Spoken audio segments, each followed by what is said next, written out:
Welcome back, welcome back, welcome back.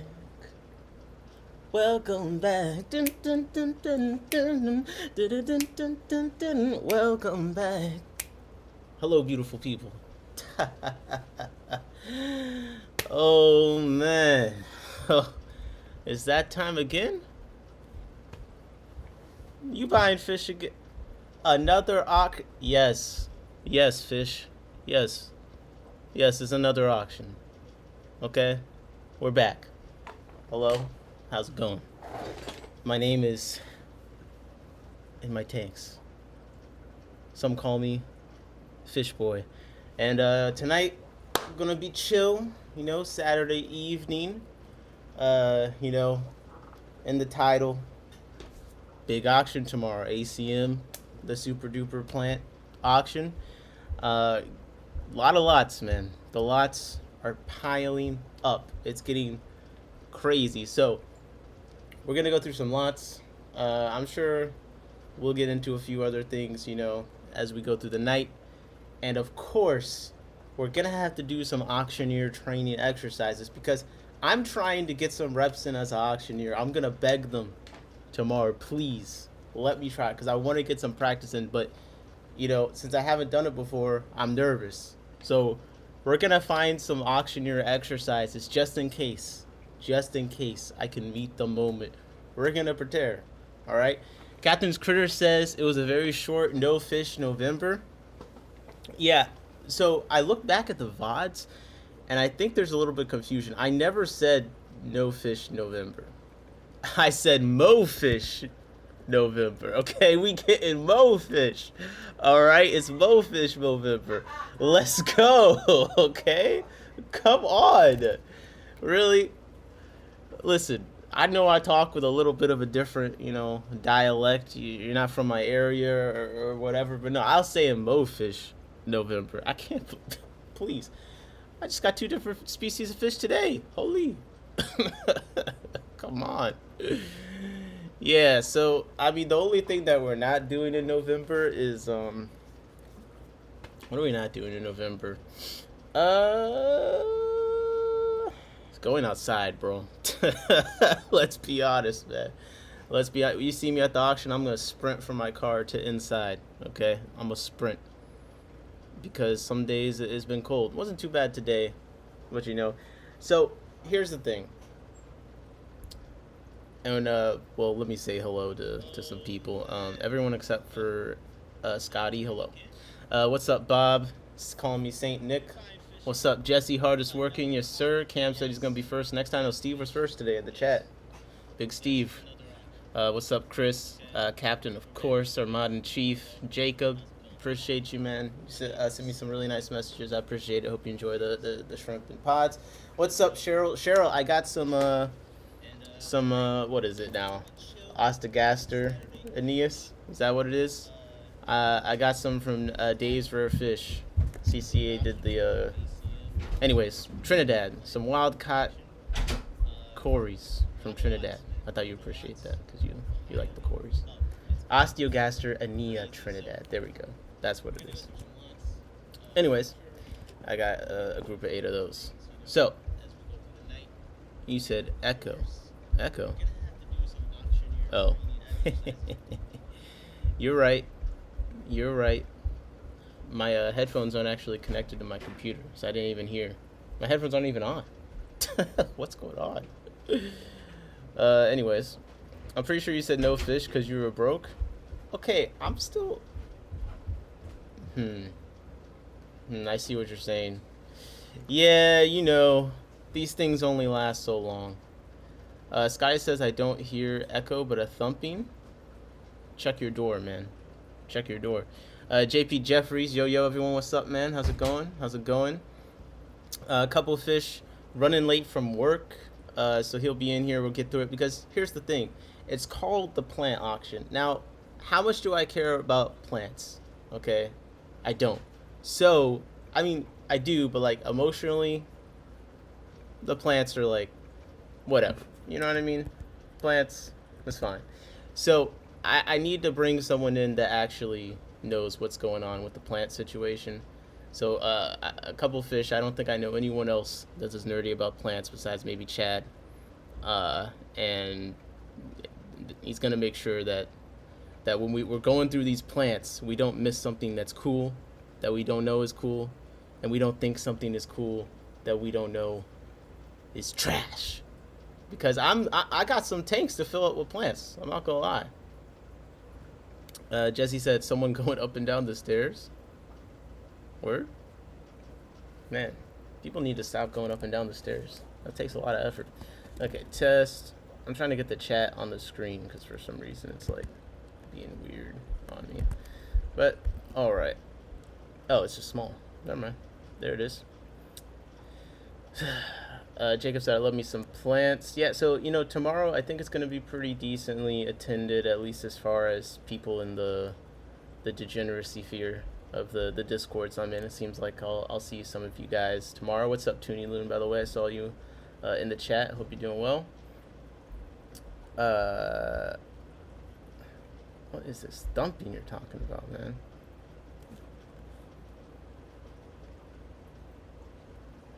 Oh, the thumping, that's me typing.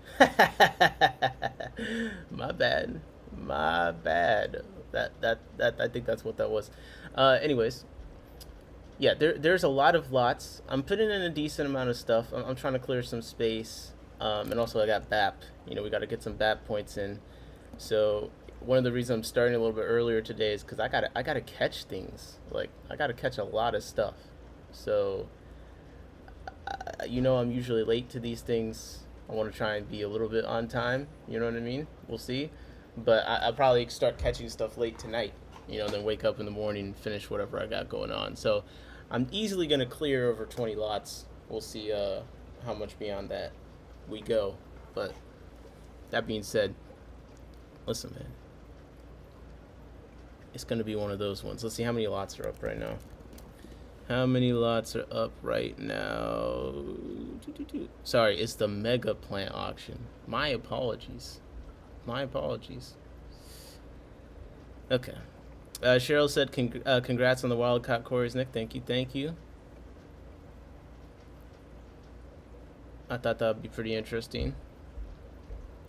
Scotty said, Nick, what the live bearers that Aaron entered. Scotty is so impatient to get into the. So Scotty, are you actually going tomorrow, or are you doing some proxy bidding? Because like, if you're proxy bidding, like, it's like, man, you just want everyone to do the work for you. You want us to do the research. You want them to grab the fish for you. I mean, like, come on, man. Are you gonna do anything? I want to hear that you're going tomorrow. That's what I want to hear.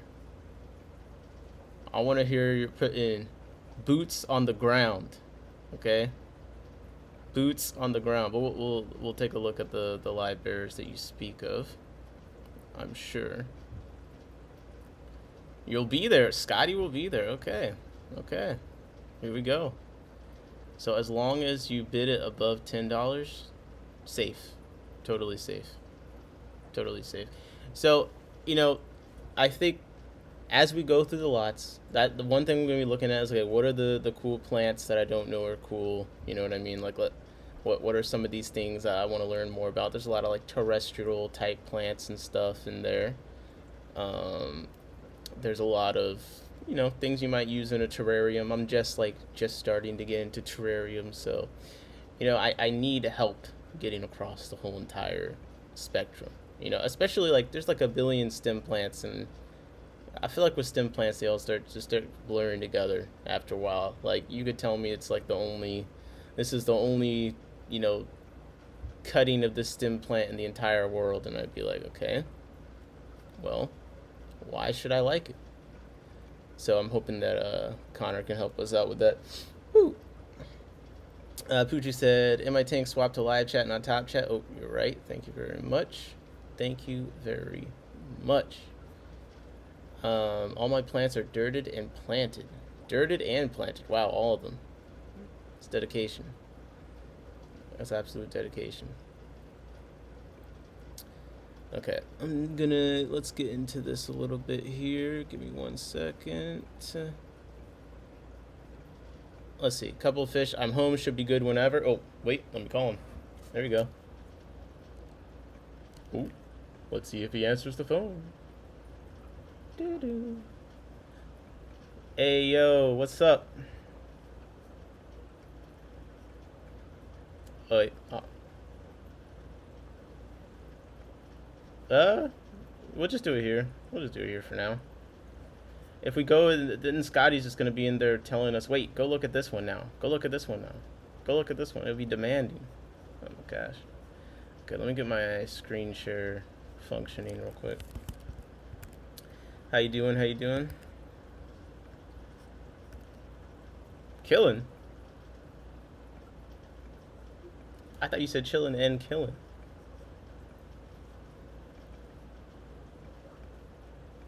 I can respect that. I can definitely respect. Just trying to get like some basic chore stuff done. You know, like clear space in all the tanks and stuff, so that actually, you know, if I get any fish tomorrow, I can do something. You know what I mean? I could actually put them somewhere. I've tried to get my freaking, for some reason my like my screen shares like malfunctioning on me. So I'm just trying to figure that out. Did you take a look at anything in the auction yet? Yeah. Let me do that. Capture blank. Probably do need the link, huh? Okay. Sending that your way.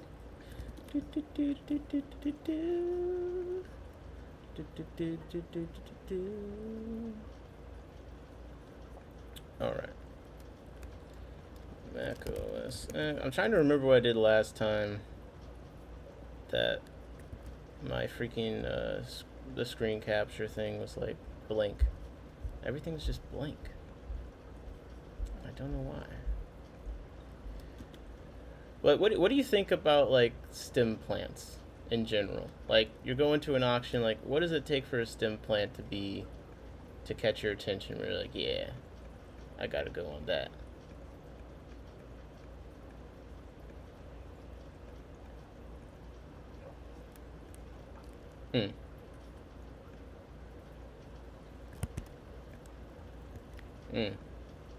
Okay. So you're looking for something like something new, something you don't see.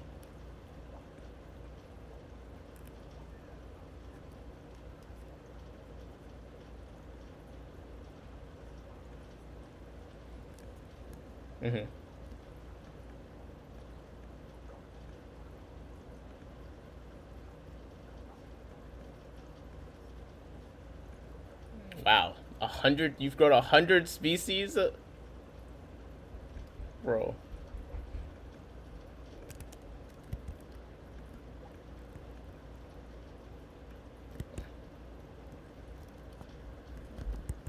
Jeez. Okay, wait 1 second. They're saying they can't hear you. Okay, 1 second. I think my Discord is all messed up. I might have to restart OBS. All right.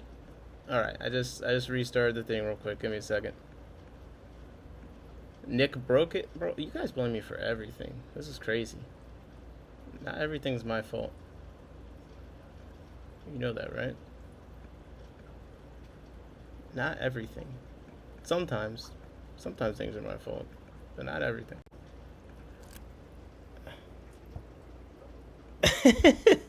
wait. I just added you. They should be able to hear you now. Wait.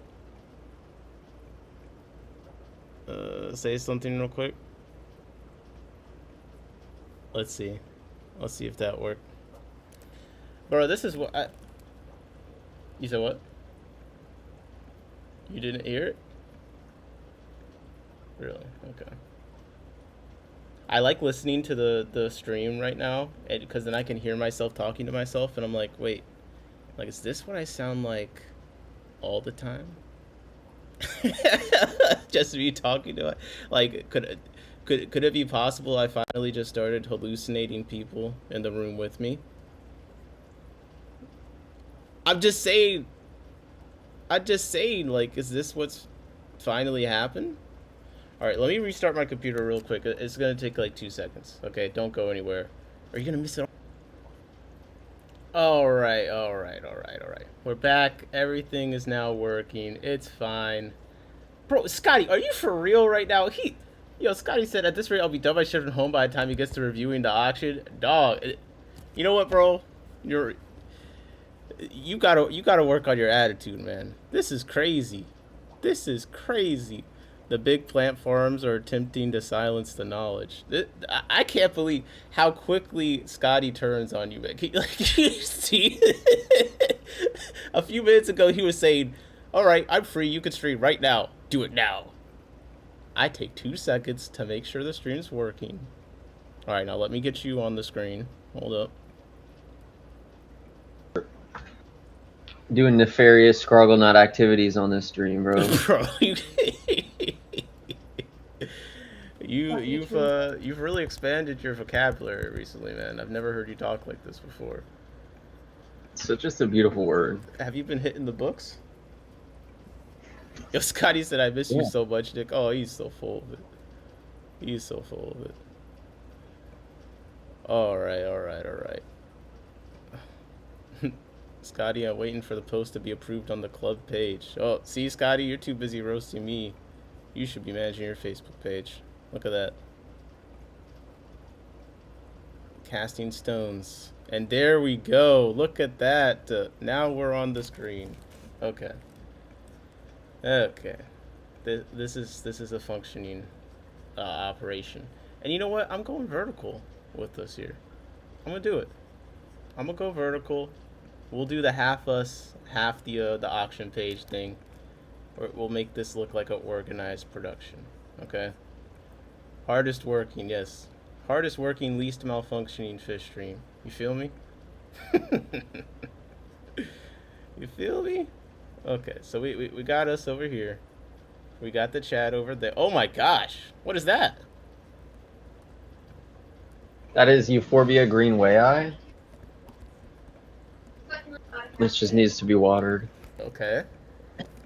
So, like, you're really about this plant life, man. Like, that was totally unscripted. Like, you see, guys? You see what I'm talking about? This guy's got plants, we got plants. just like floating behind him constantly. Jeff Kane will go in. Knowledge is the first person to purchase from Tropical Fish Co. Thank you, Jeff. Oh, sheesh. Oh yeah, shout out Tropical Fish Co. doing the soft launch of their operation. So definitely, let's go. Check that out. Check that out. All right, auction.fish. Yep.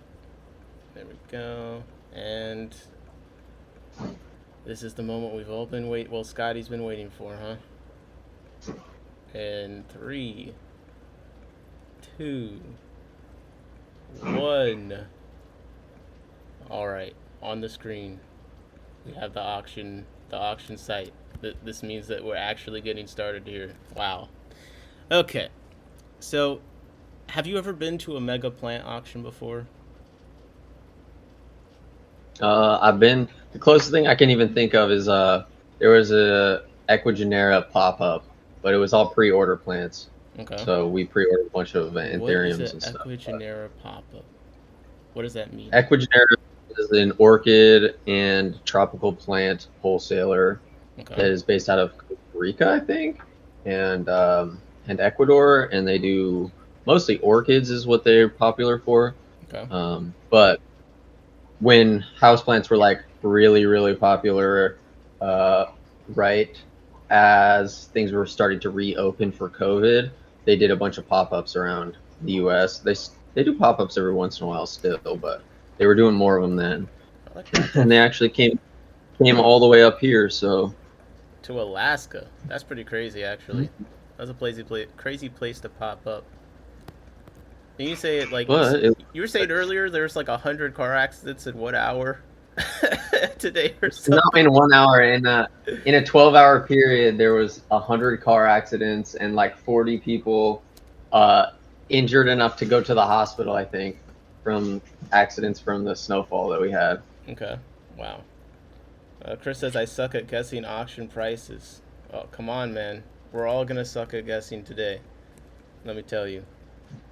They almost never go exactly how you expect. Never exactly. Alright, so we're loaded in here. we got the mega auction thing going, and I gotta tell you, we're over 500 lots, okay, right now, and it's yeah, this is the mega auction, man. Okay, so we can't possibly. Well, I mean, we're gonna look at every lot. We're not gonna click into every lot and be like, oh, let's dissect this in depth, because, bro, this is crazy. Um, Dude, you but could set up so many nice tanks with all these plants. I'm just ex- getting a quick oh, scroll. oh, wait, I There's some forgot. good shit. Okay, I forgot to tell you. So, like, the plants that I buy, you're supposed to tell me what I need to get for our aquascaping stream, if that eventually happens. So, like, keep that in mind, man. Keep that in mind. Um, But you Whenever anybody asks me for plant recommendations, I tell them to draw me a picture of what they think it's going to look like, color in the areas of the plants with what color you want the plants in that area to be, and I'll try and find plants that'll work there that are that color. There are so many plants, man. yeah. So looking at this, when But you said you were like, we'll start from the bottom and then go up. But like you said, okay, you could set up a lot of nice tanks. Like, what are you seeing? oh, there's just in mass. There's tissue cultures, there's potted plants, like floating plants, stem plants, mosses, ferns, easy stuff, some different harder stuff, some weird rare stuff. I think some of the weird rare stuff we've seen in auctions in the past from the same sellers, perhaps. Right. Um, but yeah, there's plants in here that I'd buy so far. That's what Maybe we halfway like. through scroll. That's what we like to hear. That's what we like to hear. There are some of my all-time favorites. It's full of a bunch of classics, Ooh. and then equipment and fish too to boot, which is pretty solid. Okay, now you got me excited. We said all-time favorites and classics. Like, okay, let's go. So I'm all the way at the bottom. I'm at lot number 1. Okay, and of course, lot number 1. We're starting with something that's rare, with the exclamation marks coming through. Indeed. So Kind of. It's in tissue culture, so I don't know if it's all that rare, and it's also misidentified in this picture. okay, So that's also. what do you think it is? Come but on. I know it is Rotala indica. Okay, let's see. It used to be traded, and ADA sells it in tissue culture still as Amania bonsai. Ah, so it's being sold as the wrong name regularly. Basically. Yeah, it is scientifically been fully identified as Rotala indica multiple times. Gotcha. Okay. Well, hey, it looks nice. You good? Yeah, it's great. It's kind of unique among Rotala because it is very upright and it's kind of a stiff stem versus a lot of the kind of wobbly laying down Rotalas that a lot of people have experiences with, particularly like the rotundifolia variants. Right. They tend to be a little bit less vertical, and Rotala indica is an extremely vertical species, which makes it useful for aquascaping. It's in a lot of plant aquascapes. Okay, this is a strong start. Premium aquascaping thing, and Scotty, his guess is it goes for $6. After all that hype, Scotty. Yeah, if it's a bunch, let me see, is it a bunch of plants, unique plants, not very seen often? I don't. No. If it's like a bunch in a weight, if it's more than like 10 stems, then anything less than like 50 cents a stem is going to be a pretty solid deal. If it's a tissue culture, anything less than like $10 is pretty good. All right. So I mean, I think I'm guessing 10 is definitely the max that this goes for, right? I mean, unless you just did a great job selling it. I mean, extremely vertical, great for aquascapes. I mean, that does make me want it. So I could see it getting to 12 or 15 if a bunch of people want to do an aquascape. You know what I mean? Yeah, it's a fun species. There might be multiple varieties but I don't think so. I think the other ones that were sold as other Ammonia species have also been identified as either other stuff or as the correct species. and is not traded under SP names anymore. Gotcha. Okay, and we got a guest from Nick Levin. Nick Levin will probably be there tomorrow. So 12. Now we know his max. All right, just outbid him on 12. You'll be good. Okay, here we go. 2 rares, back to back. 2 exclamation points. Rafadifora Picari. How'd I do? Yeah, Rafadifora Bakari. Okay. So this is also maybe not actually Rafadifora. However, this is the name that it's traded under everywhere. So I have never seen this plant. This whole night. You're gonna be a stickler for. I like this plant. I have this plant Okay. in my collection. I've grown 3 different versions of it. All 3 completely different plants, all sold as Rafadifora Bakari. That's why I'm saying it. Oh, you know what? They couldn't hear you when you said, but you said you've grown over 100 species of just stem plants. Yeah, probably. I will tell you. I'll tell you when I see a plant that I have not grown myself. Gotcha. In the auction. But in this category of plants, you just said this plant you've grown 3 different species of it. What does this category fall under? So like Rhaphidophores are mostly terrestrial plants. This one was collected while they were collecting Bucephalandra in Borneo, and is a creeping stem. If you get rid of rare exclamation point in your Google search, and then it's okay. I just copy and pasted. Go to images. Okay. And then so Wow. See the leaves with the slits? Yeah. That is mostly how it is grown, as like a full greenhouse plant. Okay. But because it is a rheophyte, which means that it grows in flowing water, its baby version is the creeping stem is allegedly the creeping stem that is traded in the high-tech plant hobby now. Okay. I have not seen it personally. I've never seen a photo of it transition to larger leaves ever, which is why it's dubious on the ID. I've never seen this size flower ever. Mm-hmm. So also, like with aeroids, especially smaller aeroids, diminutive ones, you have to have the flowers to get correct ID, essentially, because the morphology is just extremely distinctive. But I would say this is for experienced plant growers that can maintain an extremely stable tank. It is the slowest growing plant I have ever grown in tank by far. It does say very slow grower here. It very slow, I think, is a little bit of an underestimate. I would say most people would consider like Boost slow and like some Bobitis slow growers. Definitely. Rhaphidophora Bakari, if it's happy, will maybe put 2 to 3 leaves out every few months. It is so slow. So good for if you want to put something exactly where you want it to be, and it just stays that way. Yeah, like I had it in my tank probably for 8 months, and it grows like a vine, and it grew maybe like 6-8 inches in the entire time that I had it in tank. It grows a little bit faster immersed, and the other versions that I've grown, I have specifically grown with the intention to get it to transition to the adult form. Okay. And I cannot get it to do that. Interesting. So what do you give? What do you give this one? What bid? What's your guess? I think this is so rare that I don't think many people bid on it. Okay. I think not many people will have the experience and knowledge to know what that plant is enough to bid on it.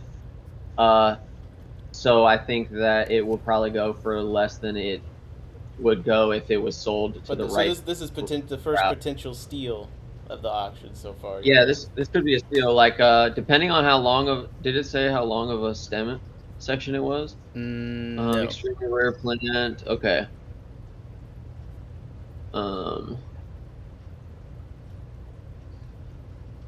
No, we'll have to look tomorrow. What's up, Skull Aquatics? I see the dinosaur in the chat. What's up, Shirley? How's it going? yeah, usually it's sold in like a few inches at a time, and I've seen like clumps go between 15 and like when it first started becoming traded on the market, like $50 to $70. But that was a Damn. couple years ago. Damn. Okay. Okay. And then I have gotten two wild collected varieties. So they were poached wild plants from Indonesia, and they have different morphology in leaf and stem pattern and growth. Might be like an aquatic actual pothos species, not an Okay. epirhynum, but an actual pothos. But again, I have not been successful with growing it into an adult. But you've kept yet. it just stayed in this form. I've kept it. I'll post pictures of it in the Discord of my plants. Fantastic. And you'll see that it's two completely different, distinct plants. They just have similar growth habits. It's fascinating. We got 3 lots in here of dwarf red tiger lotus. This is the first thing so far that's got a minimum bid. So our guesses have a floor. We don't have a picture of it though, so no idea on size or whatever. But how do you feel about dwarf red tiger lotus? Yeah, that's a classic. It's an easy plant. It goes in high tech, low tech. It does really nice different things in either one. So if you have different tanks, it's cool to grow in both of them.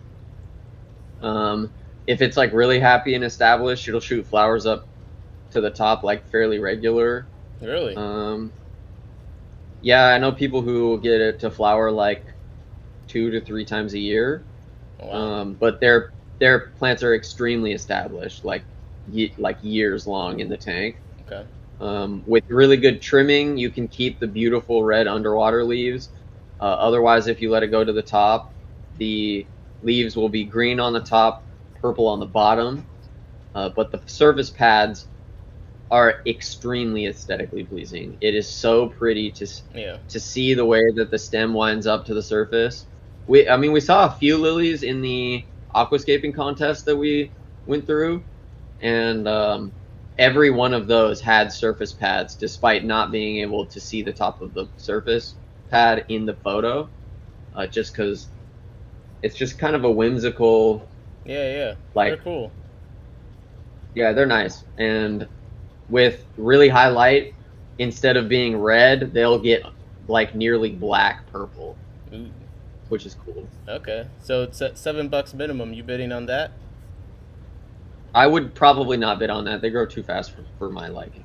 Okay, you're picky, but it sounds like everything you said about it sounds absolutely good to me.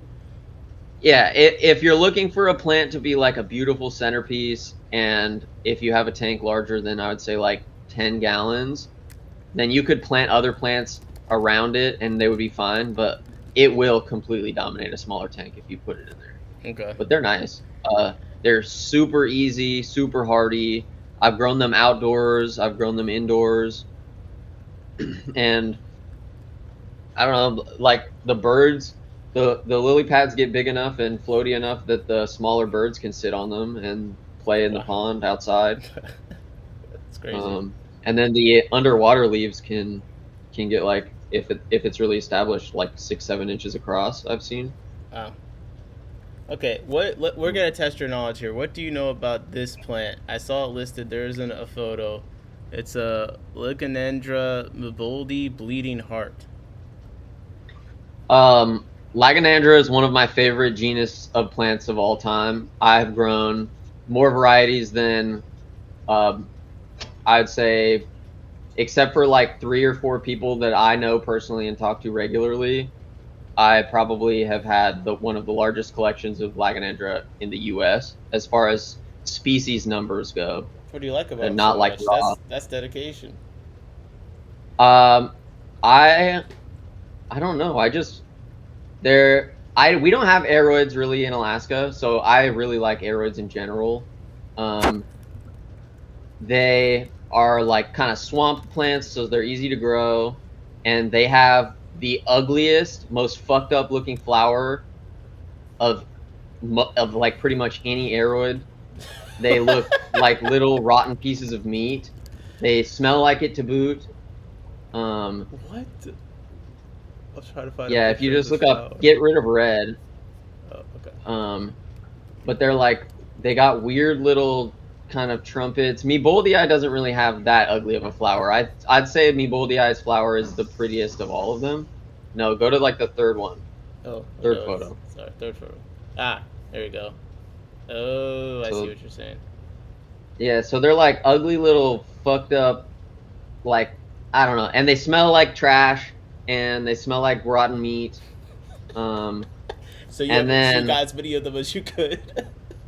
yeah, essentially. So I have had two different types of bleeding heart. I've had wild collected bleeding heart from India, and then I have had the tissue culture bleeding heart as well. There are some little differences between the two, like in the pattern and like the length of the petiole for the leaf and stuff. I haven't gotten either of those to flower before. I've grown silver powder. I've grown silver powder X pink. I've grown Stardust. I've grown Coralensis. I've grown SP Corolla. I've grown SP Chocolate. I've grown SP Black Metal. I've grown SP. The flowers are probably edible, but they would probably taste like shit. Okay, because yeah, Fishy Jersey asking if the flowers are edible. Like, this is what's on your body. Like, I just looking at this photo, I'm not thinking about if I want to eat this or not. That just didn't really come to my mind. Yeah, they'll make little hard, crusty kind of berries. Eventually, down there in the female flower zone, after it gets pollinated, will swell up and kind of like. If you look up Lagonandra fruit or infructescence, you'll see pictures of it. But essentially, until maybe 5 years ago, there was like 10 people in the entire nation that grew them regularly. So this and is most of the rare. people who grow them are growth. Yeah, so if you click, yeah, that's the fruit. That G is the fruit. So it's like a little crust ball. It looks like earwax. Yeah, it's kind of funny. But they grow in like leaf litter, swamps. The flower would probably be bitter, and then it would probably sting your tongue because aroids usually have oxalate crystals that hurt mammal tongues. Great, I love that. So okay. But So what about this particular what $8 minimum bid? Is that a fair start? it's if it's tissue culture and it's a single plant, between $10 and $15 if the leaves are over an inch long is okay. Meboldiai is the most basic of all of the species. And this is fully underwater? It can grow fully submerged. It won't flower underwater, but you can grow them fully submerged. Wow. I only grow them immersed. I have grown them submerged, but their immersive characteristics are much nicer in my opinion. If there's one and it's minimum bid, I'd pick one up just because I like the plant. Yeah, it kind of looks nice. Because I have had both the tissue culture and the non-tissue culture variety, I'm partial to the non-tissue culture variety because it's slightly rarer, and then also the pink pattern in the bleeding heart section is a little bit nicer. Is there a pink pattern like if you're growing it underwater? Like, is this like an easy plant? Like, if I buy this and put this underwater, am I gonna be fine? Yeah, you'll be fine. Let's go. I'm surprised you're not really getting pictures of the bleeding heart. The bleeding heart pattern does not really come through. Is this it? Underwater. If you want one with a pattern that's kind of pretty close. So normal bleeding heart will be really dark green purple leaf, and then the veins will be red. Gotcha. Yeah, so like that picture is an immersed grown. That one right there. And that's probably from Fazal, who lives in India and collects them and grows them in India. Okay. I didn't even think to Uh, ask where it's from. Okay, I'm convinced. yeah, On my this one. boy, This one's my real. boy Fazal. Before they were in tissue culture, Fazal was one of the only people that was selling like non-farmed Laganandra Yeah. in like the entire world. Well, these are from Andrew, so I'm pretty sure he grew all these ones we're about to look at, including the Bleeding Heart one. So who Yeah, knows? But and the bleeding heart tissue culture started to get pretty popular, I'd say, in the last like 3 years. But I bought most of my Laganandras from a dope fucking CO2 here we go. plant company called Liquid Creations that does not exist anymore. I was just about to Google. And when he closed, I messaged him and I bought every single one of his Laganandra Wow. Wow. because he was one of the only people who grew them really regularly for sale in the U.S. Um, No, you sold me on this one for some reason. There's just something about it. I like the I vibe. really like Laganandras. They're essentially like a crip. They'll grow slightly faster than a crip, which is nice. Okay. Their flowers are, I think, cooler than a crip flower, although there are some pretty awesome crip flowers as well. And then their leaves come in, and instead of curling out one direction, they come out in with two curled sides. And it's called involute vernation, and it's one of the diagnostic characteristics for Laganandra versus cryptocrine when you find them in the wild and they don't have flowers on them. Okay. And I just think that is also really cute. Yeah. So can you? These are similar to Crips. Then people actually have a hard time differentiating. Like, cause you said. Like if you were a botanist walking through the woods of India and you found a little weird plant with tiny leaves in the soggy, wet bottom of the forest that used to be a puddle, and you didn't see flowers that you could distinguish, then the new leaves, if they were involute versus not involute, would tell you if it was within the Laganandra genus or if it was a different aroid. Fishy asked, "Have you kept Lacanandra thwaitelsii?" Yeah, I have wild collected Thwaitii in my collection actively, and I've gotten it to flower about 5 times. So when you get these things to flower, like, is it just like, okay, cool, I made a flower? Or do you actually try and like get the flower to be pollinated and do something that No, way? you essentially for most aroids, you have to have multiple individuals flowering in near succession to get successful pollination. Okay. I did not collect any pollen. When I get my plants to flower the first time, I usually leave the flower intact on the plant and let it decay on the plant, just to watch it in its natural processes. If I get them again, the second flower I'll dissect, and then if I get them again, then I'll try and collect pollen if I can Wow. identify it. For most of these small aroids, their pollination window is a few hours. That's it.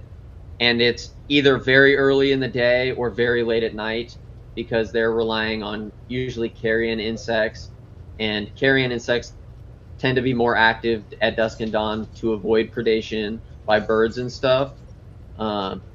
And so I would have to like wake up, pay attention to it, watch, like literally in real time, watch it produce its pollen, collect and preserve the pollen, and then hope that the pollen stays good enough until my next flower. And that's just a lot of work. I mean, The there's nothing you flowers, said so far that didn't sound like a lot of work, honestly. if you Google Laganandra thwaitii, one of the photos that comes up in the first 10 is my picture. Oh, okay. Okay. Let's see. Let's test it. Let's see if he's capping. Alright. I see the 1, 2, 3, 4, 5, 6, 7, 8, 9, 10. You have a question mark at the end. Oh my gosh, you're so picky. Okay, here we go. It was one of the last times I Googled it. See? It should be one of my Reddit posts. Gotcha. Wait, is this it? No, there it is right there. Male anthesis. Okay, okay. Look, you were still up there. You were still up there. Wow. That it looks like a pitcher plant. Like a little carnivore, those carnivorous things, that's what it looks like to me. Yeah, and it smells like that one smelled like rotting fish and garbage. Wonderful. Absolutely wonderful. Jesus. All right. Let's. Oh wait, actually, Echidor. Okay, Echinodorus the Flame. So like, I don't really know how I feel about sword plants these days. I gotta be honest. Like, I've kind of. I had one Amazon sword that was making a lot of small ones, and I kind of put them in a bunch of different tanks, and now I'm like realizing, oh man, they're not gonna stay fitting this tank for much longer. Like, so I. A flame is one of the ones that stays small, but it's because in my opinion it looks fucking dinky and sad all the time. I think it's one of the ugliest sword plants, and I don't really even like sword plants. What? That is what it looks like grown underwater. It looks malnourished and it looks deformed to me. The way it has it in this picture is a cool effect. I feel like you just gotta, you know what I mean? Like, Yeah, I just don't. I think the leaves just look crinkled and stunted. I've never liked the look of the plant. I have personally never grown it because of that reason. This looks bad. But this one looks bad. yeah, that's what it would look like most of the time, I'd say. Okay. Unless it's in a very nice aquascaped tank with CO2 highlight and it's being trimmed regularly. So you say this is a high tech plant, you think? Yeah, that's a high tech plant. It is one of the only plants that's that really deep purple. That was the only reason it attracted to me at all. But now there's Bacopa salzmanni purple. Before that, it was not on the market. That was the only time I ever looked into that plant. Gotcha. Okay. Well, what about because I just think that it looks so sad. What about Bacopa australis? That's the next one coming up here. Yeah, australis is supposed to be minimum bit of maybe 2. Slightly bigger than caroliniana. Why does it look so like? It doesn't even look like a Bacopa to me in some of these photos. Like, it looks like a little bush. This is kind of cool. Looks ID might be dubious on those. I'm pretty sure that is a Bacopa species though. Okay. But no. Pretty much every Bacopa is easy to grow. Smells good. You could probably eat it. Okay. What do you guess on this one? The floor is $2, so we can go anywhere. Oh, it looks like there's a decent amount of them. So I'd probably say no more than $10.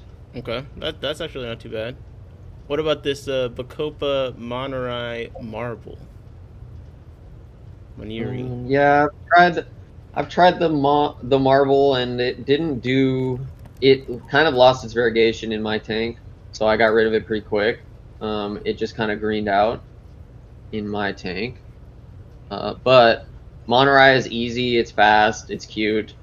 The round leaves are nice. Yeah, I do like that. It's got pretty flowers if you grow it immersed. It is, if you're looking for something to let grow up and out of the water or to plant in an immersed setup, pretty much all of the Bacopas are awesome for that. Okay. So any of the Bacopas in general, you kind of feel like those are a good pickup? Bacopas are just like a solid, easy stem plant. They most of the time stay green-ish. They won't like. So like if you're looking for a green plant, Bacopa Monterey is like a pretty solid pickup for a green vertical stem. Okay. You hopping in at 5 for this? No, I probably wouldn't buy it.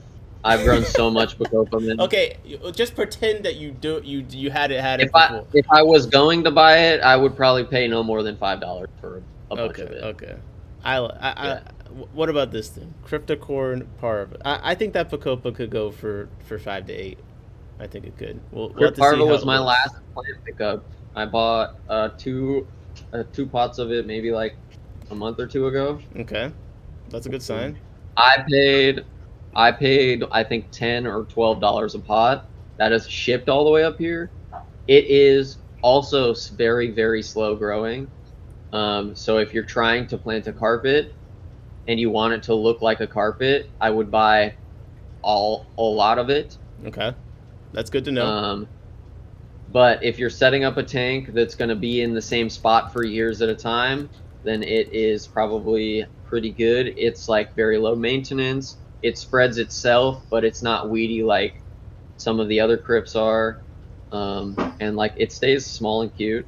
I'm finding out you're right about Valsnaria, by the way, man. I've been tearing it out of every Yeah, that take. was weedy, bro. It's take. I tore it all out of that 40 breeder, so I'm probably gonna have to I want to redo it, but yeah, the Val just Yeah, long term is crazy. yeah. Long term, it will grow so thick that the fish can't swim through it. Yeah, Like in true like long like multiple year long setups, you have to go through and do heavy trims regularly. that's crazy. Yeah. I thought it was funny when someone posted like, oh, I want this kind of soil because then I can have a carpet like this. They showed a Valsnaria. I'm like, bro, you could do that in That anything. it would carpet in pea gravel, it would carpet in dry concrete mix. I feel like Dry concrete. Val is literally insane. Val will dig its like Val will go and it'll shove its runners underneath hardscape, even if the hardscape is against the glass on the bottom. Mm. And it'll push through and it'll just use its little cell pressure to lift the fucking rock up, and then it'll shoot more runners underneath. Oh, It's fantastic. insane. Everyone likes Parv. I love my Jesse does have a nice forest of Val.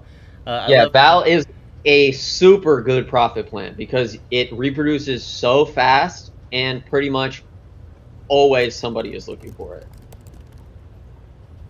exactly. Exactly. I'm sure there'll be. I like the smaller versions because they're a little bit more easy to manage, and then if they do get in too crazy, then What do you think they're of a little this? bit easier to pull up. Fishy Jersey in the chat said Glossostigma is an awesome carpeting plant. Yeah, Glosso is nice. It is a plant that I think, unless you have highlight, does need training. So that's like regular pruning and regular pressing to the substrate so that the plant learns not to grow vertical. Because Teach you the play is it crazy. is, yeah, it is. It'll learn like, hey, if I go up, I get pushed down, so I'm just gonna stay low. Wow. The same way that you mow your lawn and eventually it grows less fast. Really? That's It'll the thing? grow. It'll grow horizontally and put its effort into growing out instead of up as much. I did not know that. Um, Fishy Jersey said you yeah, the destroy plant- its self-esteem. Yeah, and then also it's one that once you do have a carpet, if you leave it for too long, the entire carpet will uproot itself because it is extremely buoyant. It will catch gas, and it'll hold on to it under its little cup-shaped leaves. So then the whole root will just kind of lift up like a mat. So you have to keep it trimmed so you can get like water flow through it. That's crazy. Wow. Okay. But it's cute. Also, is nice. It's a classic carpet. Yeah. Okay, hold up. Let me get back in there. This is like, honestly, I'm glad we're doing this because, like, again, I said I'm not that into plants, but like just picking a plant and having you tell me about it, I'm like, I get more like excited about the plants. Like, you know what? This is cool. I do want a Ligandra. You know, this is a cool thing. So I appreciate it. The education. Okay, how about this? Variegated hydrocaudal. Hydrocaudal Lycocephala variegated. Yeah, I would. You grow that plant just an unvariegated version. So Okay. that's Brazilian pennywort, but this has got frosted edges. That's Cool. pretty much the only difference. Okay, that's cool though. This is I mean, Hydrocaudal was one of the first genus that I tried to collect when I first got into aquarium plants. There's like lots of really cool varieties. They pretty much all can grow aquatic or semi-aquatic on the pond line with leaves underwater and above. Okay.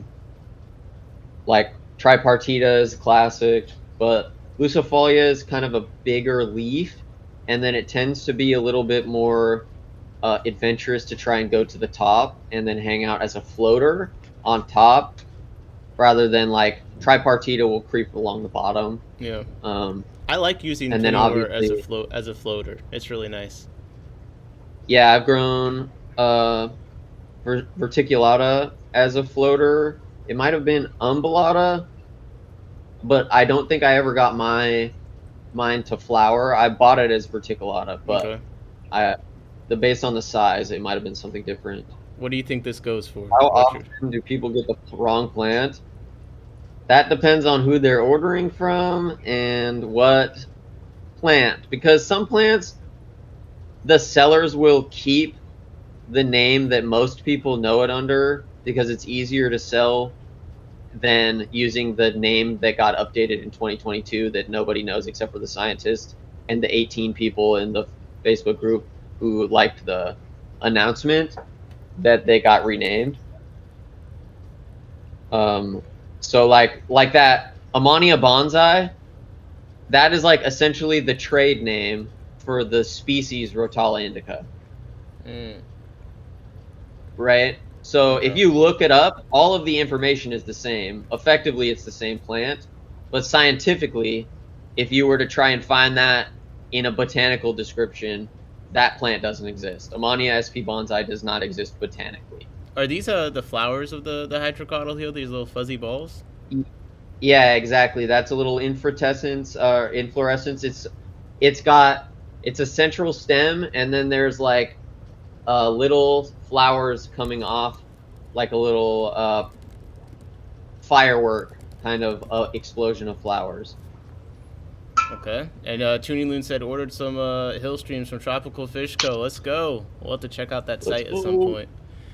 Damn, bro. Okay, just so you know, all these ones with no photos, because Andrew hates us all, but these are all one person, by the way. I know he said that he like was gonna he's been growing a lot of plants, but to me, as not a plant person, this just seems crazy. Like, this is a Yeah, lot of he plants. has like tons of tanks, or he's growing stuff in bins and greenhouse situation, and growing a lot of stuff immersed. Because I mean, he'd probably have like I don't know. It looks like maybe 5 tanks if he's selling this amount of these plants regularly.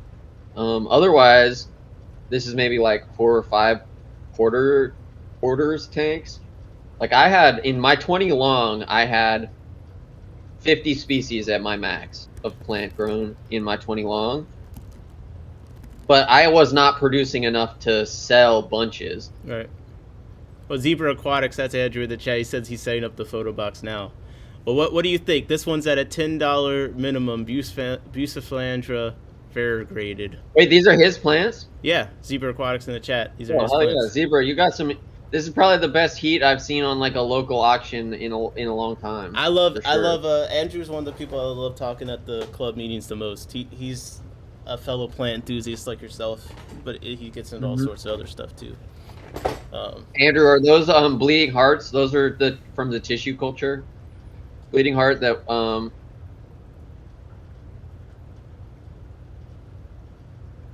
Gastromyzon citinophalis is the loaches Tuning Loon picked up from Tropical Fish Co. Let's see. Oh yeah. But what do you think about this Buse? Yeah, variegated is cute. I like all of my boosts. All of my boosts are immersed. Okay.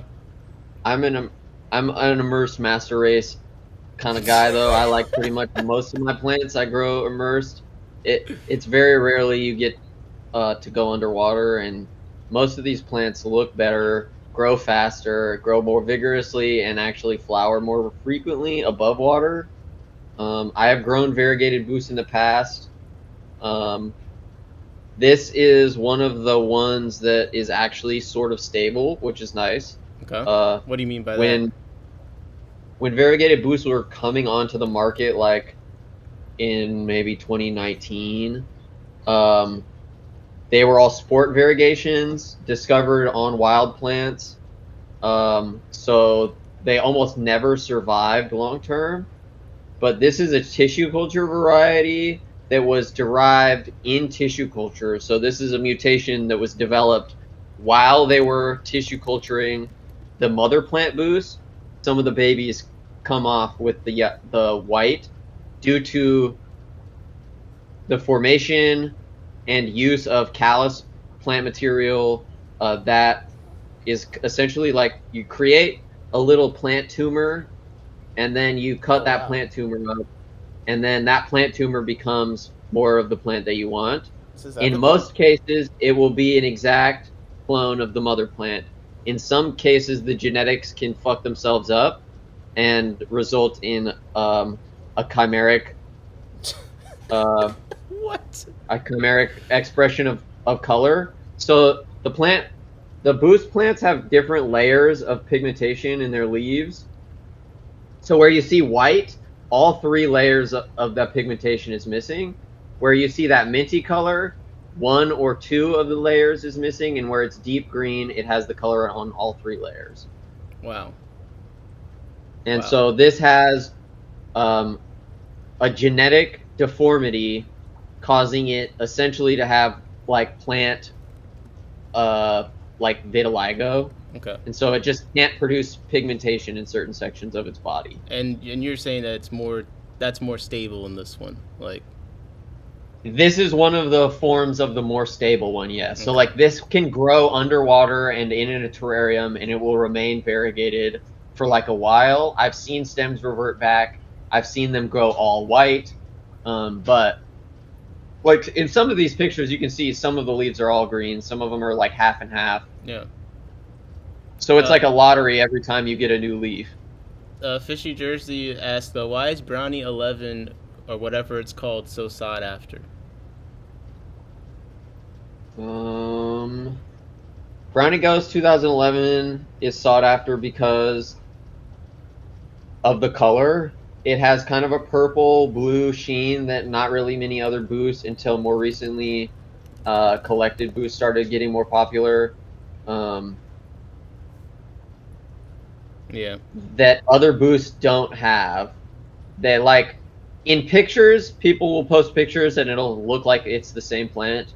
If you see it in person, it literally looks like an alien plant. It's crazy. It is like holographic. It's iridescent. It changes color. It's rainbow but blue and purple at the same time. They tried to tissue culture it, and the right now the main train of thought that is okay. They're trying to figure out. To the picture of the one. They're trying to figure out like what makes it that way. The one on the lava rock in the 3rd row. Okay. 3rd row on lava rock. Here we go. Okay. See how that does not look blue and holographic? Yeah.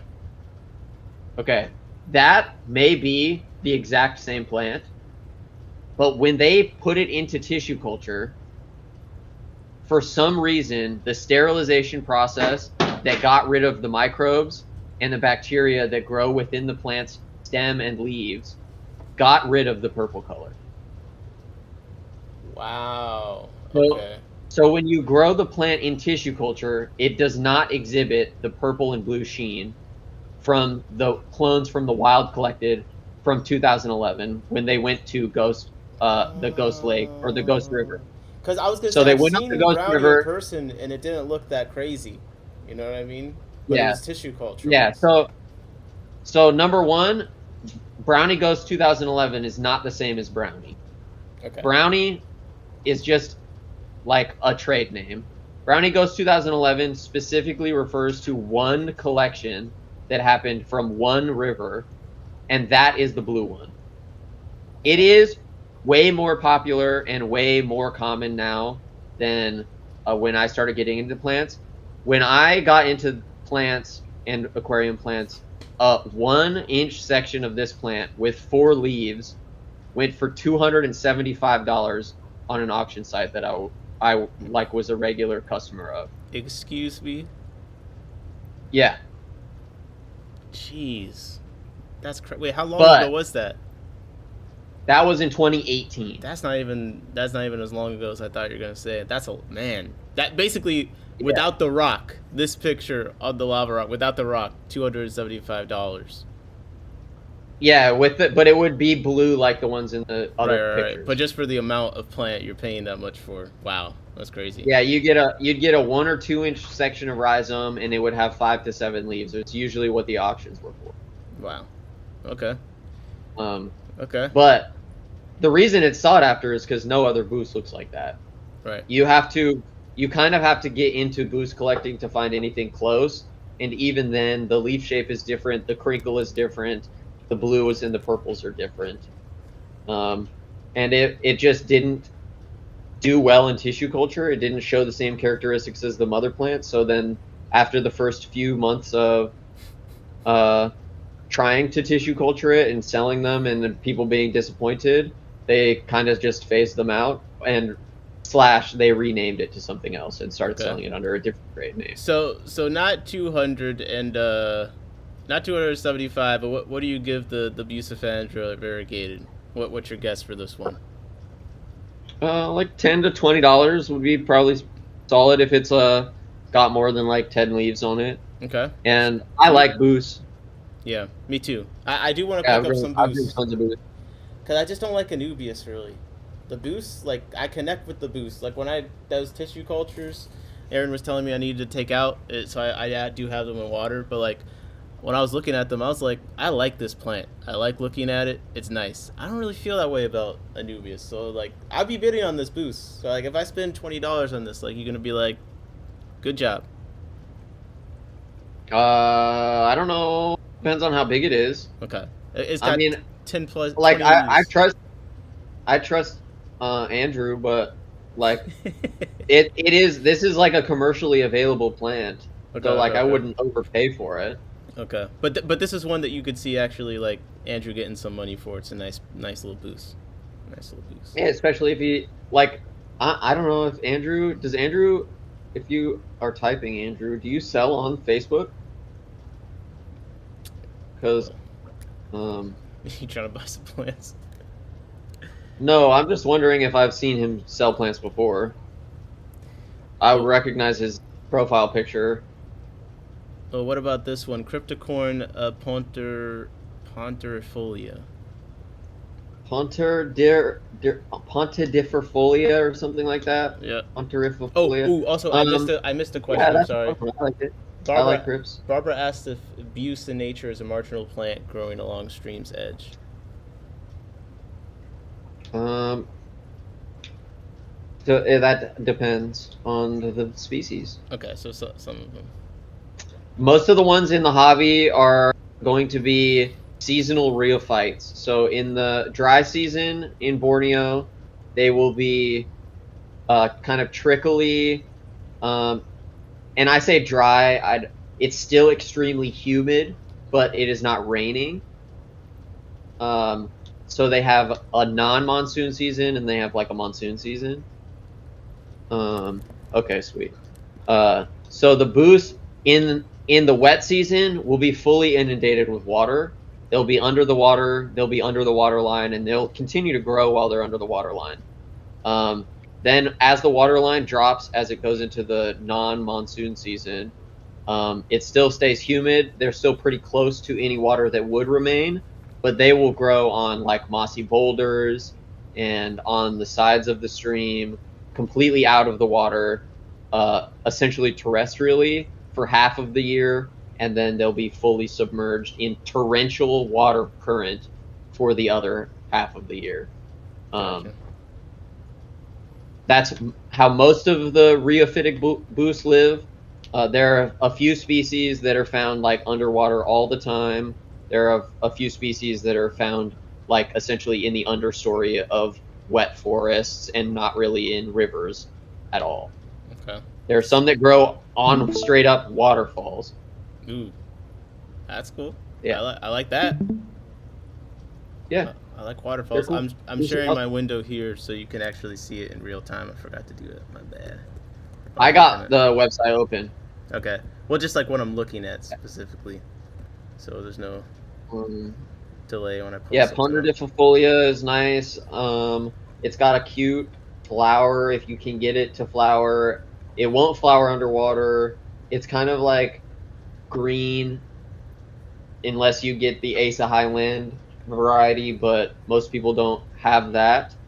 That one is usually referred to as like red lips. Okay. Ponderdififolia red lips. And I've grown both red lips and I have the green one in tank right now. Um, I think it's nice. I think I paid like $7 for my individual plant that I bought from my fish store. Okay. Just because I saw it in tank when I was buying other plants. But I like aeroids, so I'm gonna be biased toward most of these aeroids. I like Crypts, I like Boost. Crypt Pygmea is nice. We just kind of scrolled past that, Okay. but that's nice. Pink Flamingo is nice. Lucens is kind of basic. Nuria is very nice. I'd say if his Nuria looks good, then I'd pick up. If it's individual plants, I'd pick up all of his auctions of Nuria. Really? It's like that? It does look cool. Yeah, I like it. It's not. It's just one that, like, for me, I don't really like buying it online because I crypts, especially small crypts that people tend to sell, don't ship super well. So it's one that I haven't seen a nice large adult plant in person, so I've never felt the need to buy it. But yeah, Nuria is nice. It stays flat. It's one of the crypts that instead of having its leaves up like Wintii, it'll kind of grow with compressed leaves compressed leaves against the substrate, which makes it visually different. It will flower completely underwater, and so it will shoot its spathe like all the way up to the surface, and it'll have a really long skinny neck, and then it'll have kind of like a tube at the top, and I think that that's really cute. Yeah. I don't think that this one's flower particularly stinks, but the crypt. Yeah, the crypts don't tend to stink as much as the lags do. Okay. But it's got a really nice pattern. It's got a nice lanceolate leaf shape. So, what do I like about Crypt Bulosa? I like that it is bulate. What does that mean? Wait, crypt and Bulosa, and yeah, we don't have to go one by one. I'll scroll up and you just call out whatever you see. But I'm just looking up what this guy just said. But the Neri, like that looks like a nice Bulosa. One. I like bulate plants. I think bumpy, lumpy plants are fucking silly, so I think they're cool. Gotcha. What do you think? What do you think for the one that you like, the crypt you like, the Lucy?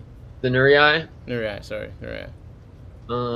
Yeah, if they're decent sized plants, I'd pay like $10 to $15 a piece for them. Right. If they're small, like between $5 and $10 is pretty solid. They're slower growing than some of the other crypts, but not as slow as like Parva would be. Parva grows slower than Nurii for sure. Are you a Pink Flamingo fan? We got 2 Pink Flamingos in here. That's pretty fancy. I have a nuanced opinion, of course. Okay. The new flamingo is kind of not as pretty as the old flamingo. So if you go to the first picture, yeah, if you go to the first picture on Google Images, that picture from 2 Hour Aquarist is the original variety of Crypt Pink Flamingo, and it was sold on ADA as Pink Panther as well. Now, if you scroll down to the Daku Aquatics listing,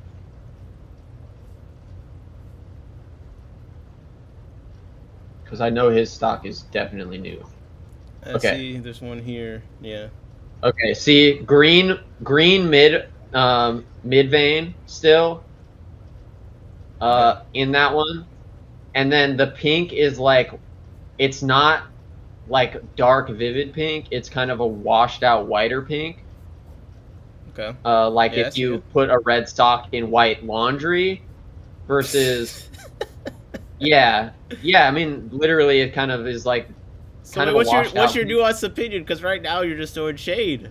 My nuanced opinion is that the new variety kind of sucks, and because I've grown the old variety and have been able to appreciate its beauty, I probably will not get the new variety. Okay, now pretend you've never grown the old variety. I feel like this is a cool one. That's a pink plant, bro. Yeah, a local auction. That's a straight up pink plant. Okay. Can I? Does it need And the new one, you don't need CO2. Ooh, okay. That's another cool thing. Okay. The old one, it was like literally if you looked at it wrong, it would die. So what do you think this goes for? And it would revert all the time. I'd say that it'd probably either get 1 or 2 bids, because that's pretty regularly available. Okay. I don't know, Yeah. man. I see this one going up higher. I'm guessing 18 at least. Yeah, I mean, it's a pink plant. Yeah. If it's a really nice big plant, then I could see $20, but Okay. What else you see? Barbara, kind of yes, kind of no. The old version was also discovered in tissue culture. The new version, Pink Flamingo, the new version is just either the genetics have gotten a little bit muddled since they have been tissue culturing it now for 10 years, or it's a new pink mutation off of the original Wentii plants, just like the original one was, and they noticed while growing it that it was easier and faster growing than the old one, and so they phased the old genetics completely out. Because both of them are still Crypt Wentii, and then they're just missing most of their chlorophyll, and they still have the oranges and reds from the anthocyanins that are in their cells. But it's the same. I didn't realize they were Crypt Wentii. I didn't even know that. Yeah, they're Crypt Wentii, Pink Panther, or Crypt Wentii, Pink Flamingo, because while they were tissue culturing Wentii, one of the babies came out pink, and they were like, "What the hell?" That's nice. That's money. I'm trying to think of what company. I might have been Tropica that did it originally, and then the ADA version was a novel one that they discovered in their tissue culture lab that they have in, I think they have a tissue culture lab in Thailand, and then they have one in India, but I think this one was out of the lab in Thailand. Okay. Well, I think I'll probably bid on so far the Pink Flamingo. Like, I'm bidding on a lot of anything that's a crypt or abuse. I'm probably bidding on. That's where I'm at. If you're looking for a pink plant, I would get the Laganandra before I get the crypt. The Laganandra is going to be that pink underwater? It won't be a highlighter pink, but it will not be green. Okay. Yeah. Interesting. That and is interesting. And then also the Laganandras have kind of like a holographic iridescent effect underwater that they don't have. Laganandra price just went $10 higher. God damn it. Yeah, I like lags. Red mangroves are cool. I've never grown a red mangrove. I've never had really the interest in salt habitats, so I've never really looked into mangrove growth. It says it's grown in freshwater. I also saw recently that there was a variety red, like a bonsai mangrove, and it stays tiny, and it puts out little short, stunted, weird leaves. And I saw pictures of it on Facebook. This is a cool looking little, get a tree coming out of your tank thing. Yeah. Yeah, why not? Oh, I see, like a bonsai situation. Yeah. Okay. Yeah, but yeah, I think mangroves are neat. I don't have much in real life experience with mangroves. We don't obviously get them here at our water lines, so we mostly get willow and alder at our water lines. Okay. What else? Let's see. You like Anubias Pinto Broad White? What's Broad White? I don't even know what that is. Anubias. Yeah, this is going to be like a variegated. Okay. Are you a big fan of variegation? Yes and no. I think some plants look nicer than others. Okay. I think Broad White is one of the nicer variegated ones because it's more. It's kind of more. It's got like a more regular pattern. If you get it's also one of those plants where you kind of have to be good at plant and tank upkeep, otherwise the bottom leaves get algae really quick, and then it's just an ugly plant. When it doesn't have algae on it, it's absolutely gorgeous. That's been my issue. When with it gets algae on it, it's so ugly. Yeah. And on the white, it stands out so much more than if it was the standard green Anubius. That's a good point. No, I have issues with Anubius, just getting algae on the leaves, and it's like you said, it just looks like a kind of a dirty plant, and then it's Mhm. kind of disappointing. But this is really appealing. So could I grow this? Do I need a do I need highlight or something? I just have to keep it from dying from algae. Bro, I would grab. I mean, if this is like one, if I saw at the end of the auction that the bids were low, I would grab it to put it in like a terrarium and grow it in a terrarium Okay. because Okay. it's going to stay beautiful and white outside of water way easier. It has ready access to as much CO2 in the environment as it wants All right. in that environment. And then I don't know. It's kind of cute. It'll creep around. You can grow it on a rock. Beto says, I heard you need CO2 for the Anubius Pinto. For some of the wider varieties, CO2 definitely helps, but you need husbandry. None of the Anubius, I'd say, require CO2. CO2 just makes it grow fast enough that you can be lazy in the maintenance actually required for the plant, if that makes sense. Okay. Crypt So Keeper says, if it grows fast enough, then I don't have to trim as much, right? Because it's always going to have new, fresh growth. But if it's growing slow, then it's going to get ugly fast, and it won't grow fast enough to justify that. That's why I'm trying, like, so Crypt Keeper said, I've never been great with Anubius. Algae gets it every time. And then Beto said, I consistently use turkey baster to keep Anubius clean. Like, so how do you keep it from getting that dirty look? Like, do you got to do the turkey baster thing? Like, Yeah, I mean, it sucks. How do you keep your tank clean? Water changes and maintenance. It's the same on your plants. so what is maintenance? Like, So if algae grows in your tank, it will grow on your plants if your plants are in your tank. If you do enough maintenance that algae doesn't grow, then it won't grow on your plants. Okay. So it's all my fault. Well, what about this? We got a lot. Unfortunately, a lot of problems in the hobby are our fault. Yes. Yeah. And a lot of issues only arise from us trying to shortcut what can just be taken care of with more maintenance or more improved husbandry skills. I don't like this accountability. I don't like it. I don't like it. Yeah, we could all do bigger tanks. We could all do more water changes. And instead we decide we want to listen to an album or we want to mow the lawn instead of doing those things. So what do you think of, listen, we've been looking at a lot of plants. We're not going to look just at plants during the stream. Okay, we got to do some speculation. What do you guys see this going for? Let's get some guesses in the chat. This is the castle decor. Yeah, come on. Lot number 52, minimum bid of 10.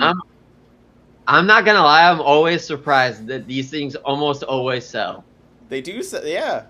They sometimes they do well. Sometimes they do well. I bet you this thing goes for $25 because it's big. If it's big, it does look like it's decent in size. It looks like it's maybe 8 to 10 inches across. Yeah. Better says love the castle. Crypt Keeper says 3. Well, it's a minimum of 12. Johnny says 12. I could see this getting. I wouldn't 15. Even walk past the decor table at all in this auction. That's what I'm saying. I could see it going to 50. You never really know. I mean, out of all the decor, look, it's got a $10 minimum bid. That's what I'm saying. It's got a minimum. I mean, like, what if this is like a model from Harry Potter? Does that up the? No, man. I'd be searching shit on Facebook Marketplace, and I'd be rolling my eyes at stuff, and then it's gone in an hour. It's true. Insane. That's true. Steve said you're like, this is the most hideous shit ever. Who would buy this? And then you search fish tank again, it's gone. Steve says 16 does. I've seen these go. Crypt Keeper says 5 again. Look, it's all the decor has a minimum bid of. So I guess this is what we should really ask. Out of all these decors, which one would you want to pay the minimum bid for? Like, this ship has $15 minimum bid. I probably picked this one because it's just a bunch of caves like that. These probably are functional caves. You know what I mean? That's a lot of But there's cage. one that just looks like a piece of stump wood. This looks like you could at least plant moss on it. Yeah, that's not like. Um, There's what 10 is of them. this? There's $10 for all Uh, this. This is probably the best Lot one. 53. Those are solid. I mean, I feel like breeding caves and stuff are things, right? That's a Okay. thing. I don't breed fish. Ooh, lot 53. You're right. Yeah, like I think if I had to buy any of the decor items, Lot 53 so far is top tier. Otherwise, I'd get Lot 51. Okay, otherwise, no, I was on lot 51, but lot 53, maybe I would pay $10 for that. I don't know. 53, 55 isn't horrible. Also, I could at least use that as a support for something else. Ooh, that's true. You could use it like just underneath everything for, for some height. You know what I mean? Or some rocks over it. A little fry sanctuary underneath the rocks in the back or something like Wait, this that. one the minimum's only $5 though. What about? And it comes with some fake plants. You know what I mean? Yeah, that is more work for me, so that would be driving the cost up. Oh my gosh. All right, all I right. would I would rip out any of the fakes. I don't put fake plants in any of my tanks. Okay, so how do you feel about canister filters? I love canister filters. Okay, this is perfect. We got 3 canister filters to look at, and before you even look at the minimum bid, like just give me an impression, like what is looking like trash, what's looking promising here. I think the white one is the most promising. The other Really? two kind of just look like. Yeah, I'm pretty sure the HW3018 is like a fairly regular. That's a Marineland model, I think. HW304B, apparently. Three. Okay, let me look. Let me look that up. HW. HW3304B filter. I would buy an ornament if it had a function. Lot 52, it's Hogwarts, Critter says. That's what I said. There's been Okay, it's a retested. Sun Okay. filter. I know Sun pretty much knows what they're doing. Fishy says Sun is Um, trash. He is like, oh, Sun is like Alibaba brand. So it's Okay. like, Skull says that's a Sun trash can. They only use Fluval. They only use Fluval, man. That's what's going on. I run an FX4. I get what they're saying, but I don't. I would not pay $50 for that filter. Okay, you revealed the minimum. Oh, we need to do some guessing the Because I minimums. also think that having UV sterilizers on your system is completely pointless. Really? So Okay. I it serves a point. I just think that it's a point that does not need to be served. Okay. I think that Like clean, just do a water change. there's some Do a water change. there's some potentially interesting things with them, but like I hear you. All right, what about If you're in an area where you're not allowed to do water changes because of like water restrictions, then by all means recycle as much water as you can, UV sterilize and refilter and re-put it in the tank.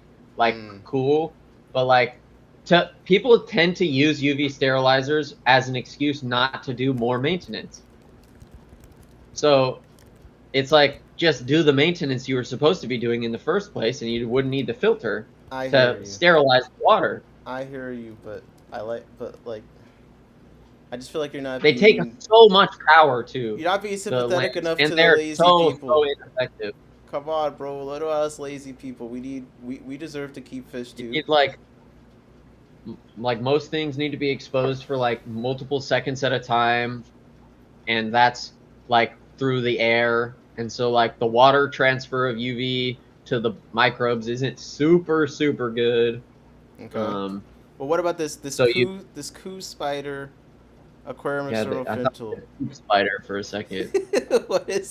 What do you think about this? And I don't think any of these are worth $50. is the minimum bid for all of them $50? The Okay. white one and the poo filter are, The poo filter. and then the pond force spelled with an SE. Mm-hmm. 1,000 liters per hour, 2,800 GPH. That is almost certainly inaccurate. This Yeah, is the I same would guy say as the decor, those- by the way. The same guy with the Those decor. are filters that if somebody is giving away a fish tank for free and it comes with this canister filter, that I would use it on a quarantine tank. Okay. Fair enough. But I I would never myself buy any of those for any amount of money. Jesus Probably. Christ! Come on, man. I would run a sponge filter probably before I spent $25 on a Son is that's a cool used. name. Fisher just said leaked 10 gallons in my basement, and Crypt Keeper says he can't get any tanks on Marketplace here. They all want retail or more. Yeah, same. Damn. Steve said I saw Marketplace Marketplace here Jim. is fucking trash. He had a 20 gallons set up with exact items for $150 and individually listed each ornament. Yeah. Wow. Okay. Well, a lot of these people be getting into fish and getting right out of fish. And so it's like they know exactly how much money they spent on everything because it was 2 weeks ago. Right. I don't And like so that. then they want to get. They're like, I only used it for 2 weeks. It's practically brand new instead of being like, this Right. is fully as used as it would be if it was a year old. I will say I don't like that there's no description on any of these filters. There's nothing that at least reassures us that it's functional. He at least took pictures with the model numbers in plain view so that you could zoom in and look. Fair enough. Nice. The pictures are good. The pictures are good. And that says for a 100 plus filter, 100 plus gallons for that Sun, almost no shot. Well, Jose wants to fight you in the chat. He says, disagree with the sterilized water and less maintenance. Not the reason to use UV. That might not be the reason that you are using UV. That is the reason most people will pick up a UV filter because they think that it will make it so they'd have to do less maintenance. Okay. You don't support it for like getting rid of some green water?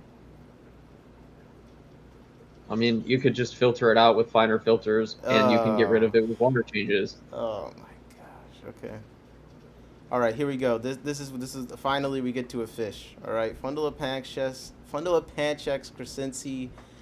I'm not gonna try and say this right now. Yeah, that's a crazy looking fish. Yeah, I'm low key intimidated by a lot of the killies. Really? They're too pretty for you? Like you just like you can't even get the courage to say hi? Like. Yeah, we don't have killie keepers here, so I only ever see pictures online. Really? Okay. Yeah, pretty much. Okay. But they're gorgeous. No, this is one. This is Mandy. I think hers got first place at the Clash in front of the Panchex. I mean, what do you guys guess this goes for in the chat? Now you don't know killifish that much, but this is a relatively uncommon killifish, and obviously very pretty. I can confirm they do look like that. Yeah, Chris, for sure they do. They absolutely do that. Most people's pathogen load in their fish tanks isn't, I think, high enough to justify doing it on a personal fish tank. If you're selling fish and you're treating fish in like a hospital environment, then UV light absolutely has its uses. Like UV light is used to sterilize lots of things in lots of industries. It definitely does work. Right.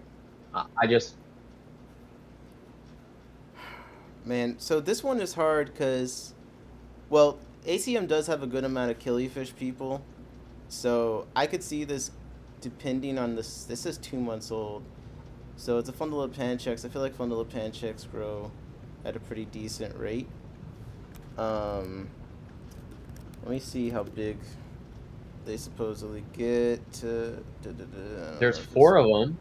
Some different locations. There's 4 in the bag. Yeah, I mean, I could see this. I feel like it should get to 50 minimum. That's what I think. If both sexes look like they're in the bag, now if it looks like it's all females or something, or all males, then maybe 40 is the cap. You know what I mean?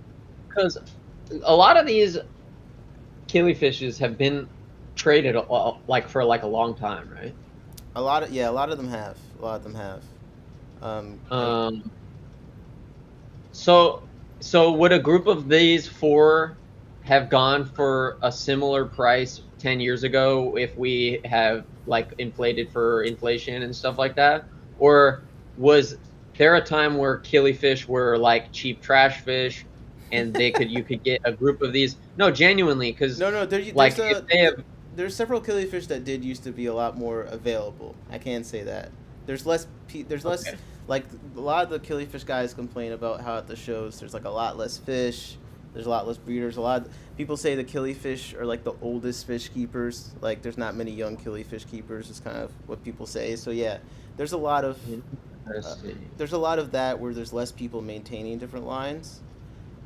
This is a fish, I would pay like $50 to $60 for a pair for probably and not think I got ripped off. You know what I mean? But since it's Yeah, back, that's an insane fish. yeah, and it really does look that nice. I judged Fundalupanchix at the Clash, and I awarded this fish Nice. first place.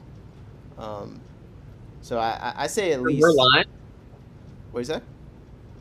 From the same breeding line? Yep, from the Cool. same green line, for sure. Steve says, "Cause I'll go up to 50." Yeah. If some of my lots have already gone, I'm doing well.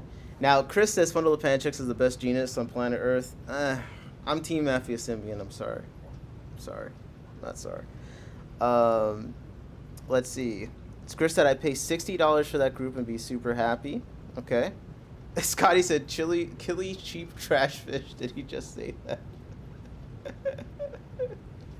Wait, I can't hear you. Do they get like 2 inches long or like 4 inches long? It's probably like two. Let me see size. Yeah. I didn't see the size. Yeah, 2.5. I didn't see the size in AK, but yeah, it's probably just like 2 inches. Yeah, that's a cool one. This And these ones are not annuals. no. These ones No. will have babies, and you can raise babies and then have a Yep. colony of them essentially. Yep. These ones shouldn't be too hard to breed. I don't think. AKA says needs new blood. Fish Jersey said, "You're saying killies are old people fish? They are, but it's not because they're starting to. I think they're starting to catch on. Honestly, like more killifish, like Gardner Eye are all over the place, and the golds, and now we see the Nothobranchius are coming in quite regularly on like cichlid I exchange. mean, and any stuff. fish that's going to be able to get $60 a pair is probably catching on in some way. Yeah. Well, they are really expensive to bring some of them in. So that's why some stores don't do it.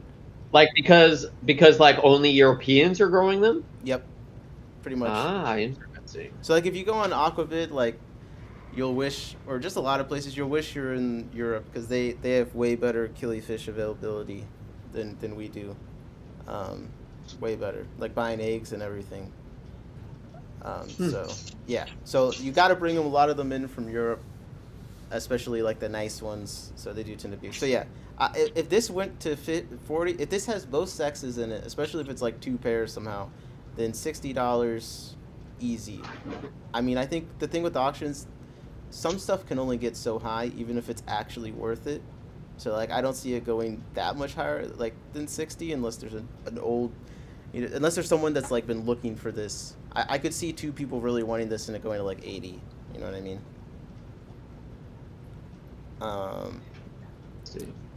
Johnny asks, what's the difference about Fundalupanchix and the species you like? Is their behavior, color? So this is just my opinion. I think Aphyosymbians tend to be, I think all the genuses have pretty good color. I just think Aphyosymbians tend to be smaller and less aggressive than the Fundalupanchix, in my experience. So that's why I like them. Okay.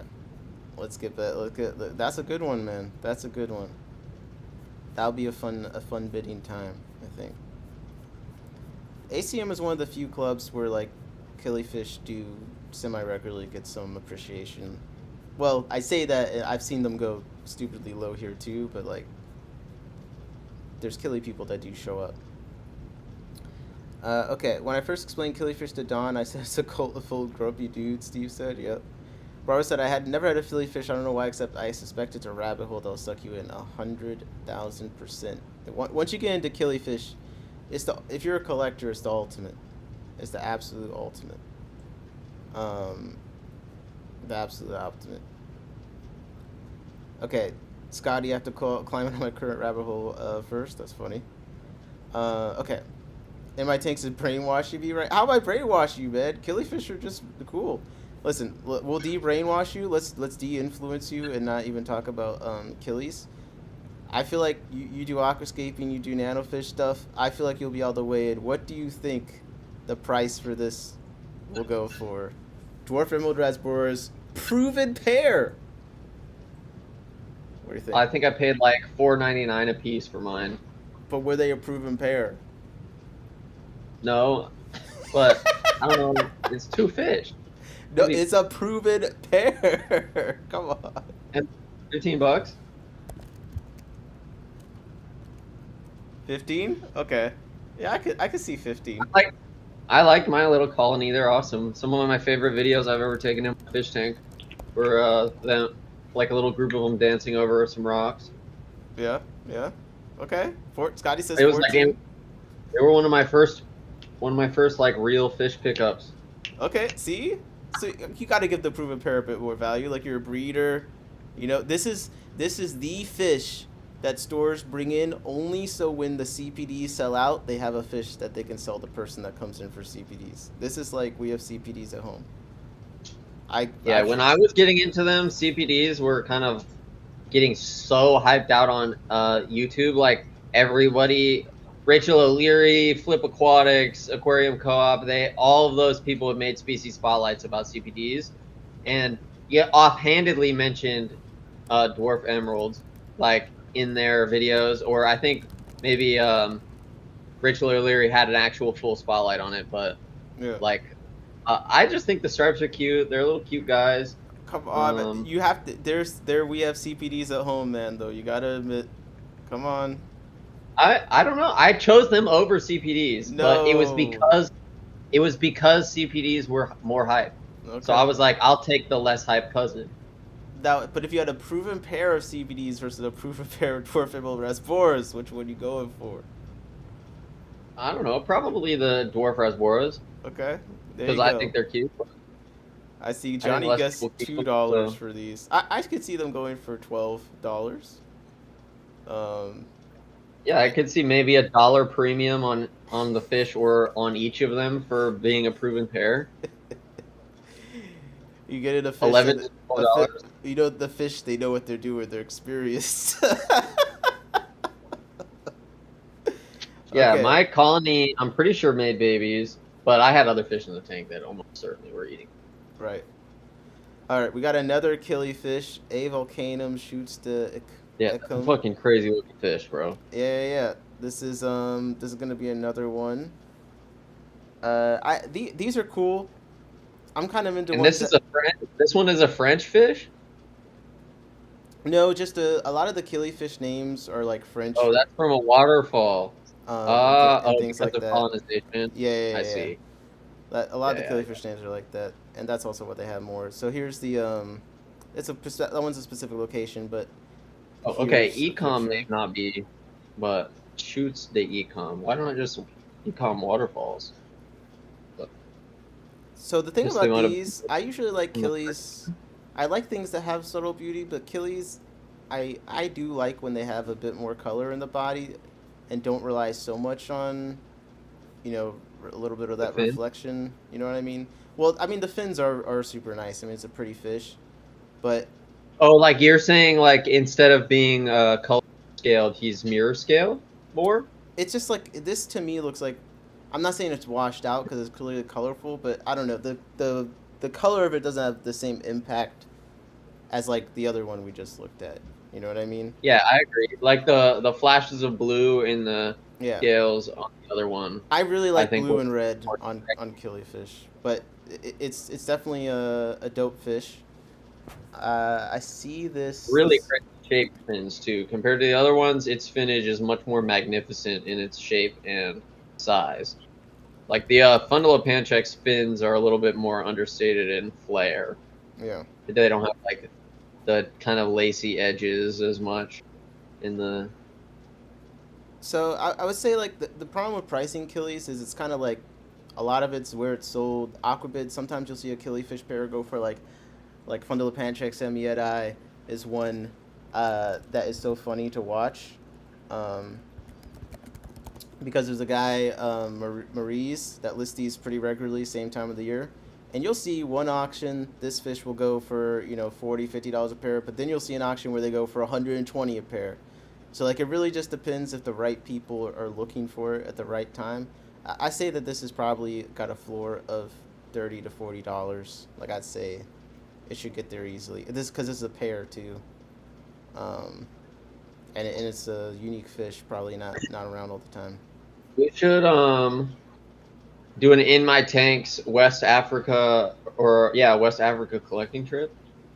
A That would be killifish fun. West Africa collecting trip. That would be fun. And Shirley said this is her first wish list killifish. So, and, look, she agrees. $30 a pair minimum.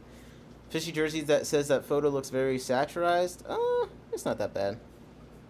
It's not that bad. I've seen worse. Okay, here we go. Another plant. All right, another plant. Rare dwarf needle leaf Java fern. Not, I would say not rare. Definitively, that one is not rare. Okay, fine, but It's a nice. If it's a good bunch, if it's a good bunch and it's not full of algae, then that could be a nice pickup. I like the leaf texture and the kind of deeper green that Java fern gets is kind of nice. Okay. But needle, I mean, you could get needle leaf at Petco, so it's not rare. But is it worth $10? It depends on how big it is. Okay. I see this going for like 12, 10 to 12, 8 to 12. Let me say 8 to 12. If there's This more than picture one is from the internet. This is a dwarf. It doesn't grow any taller than 6 inches. Interesting.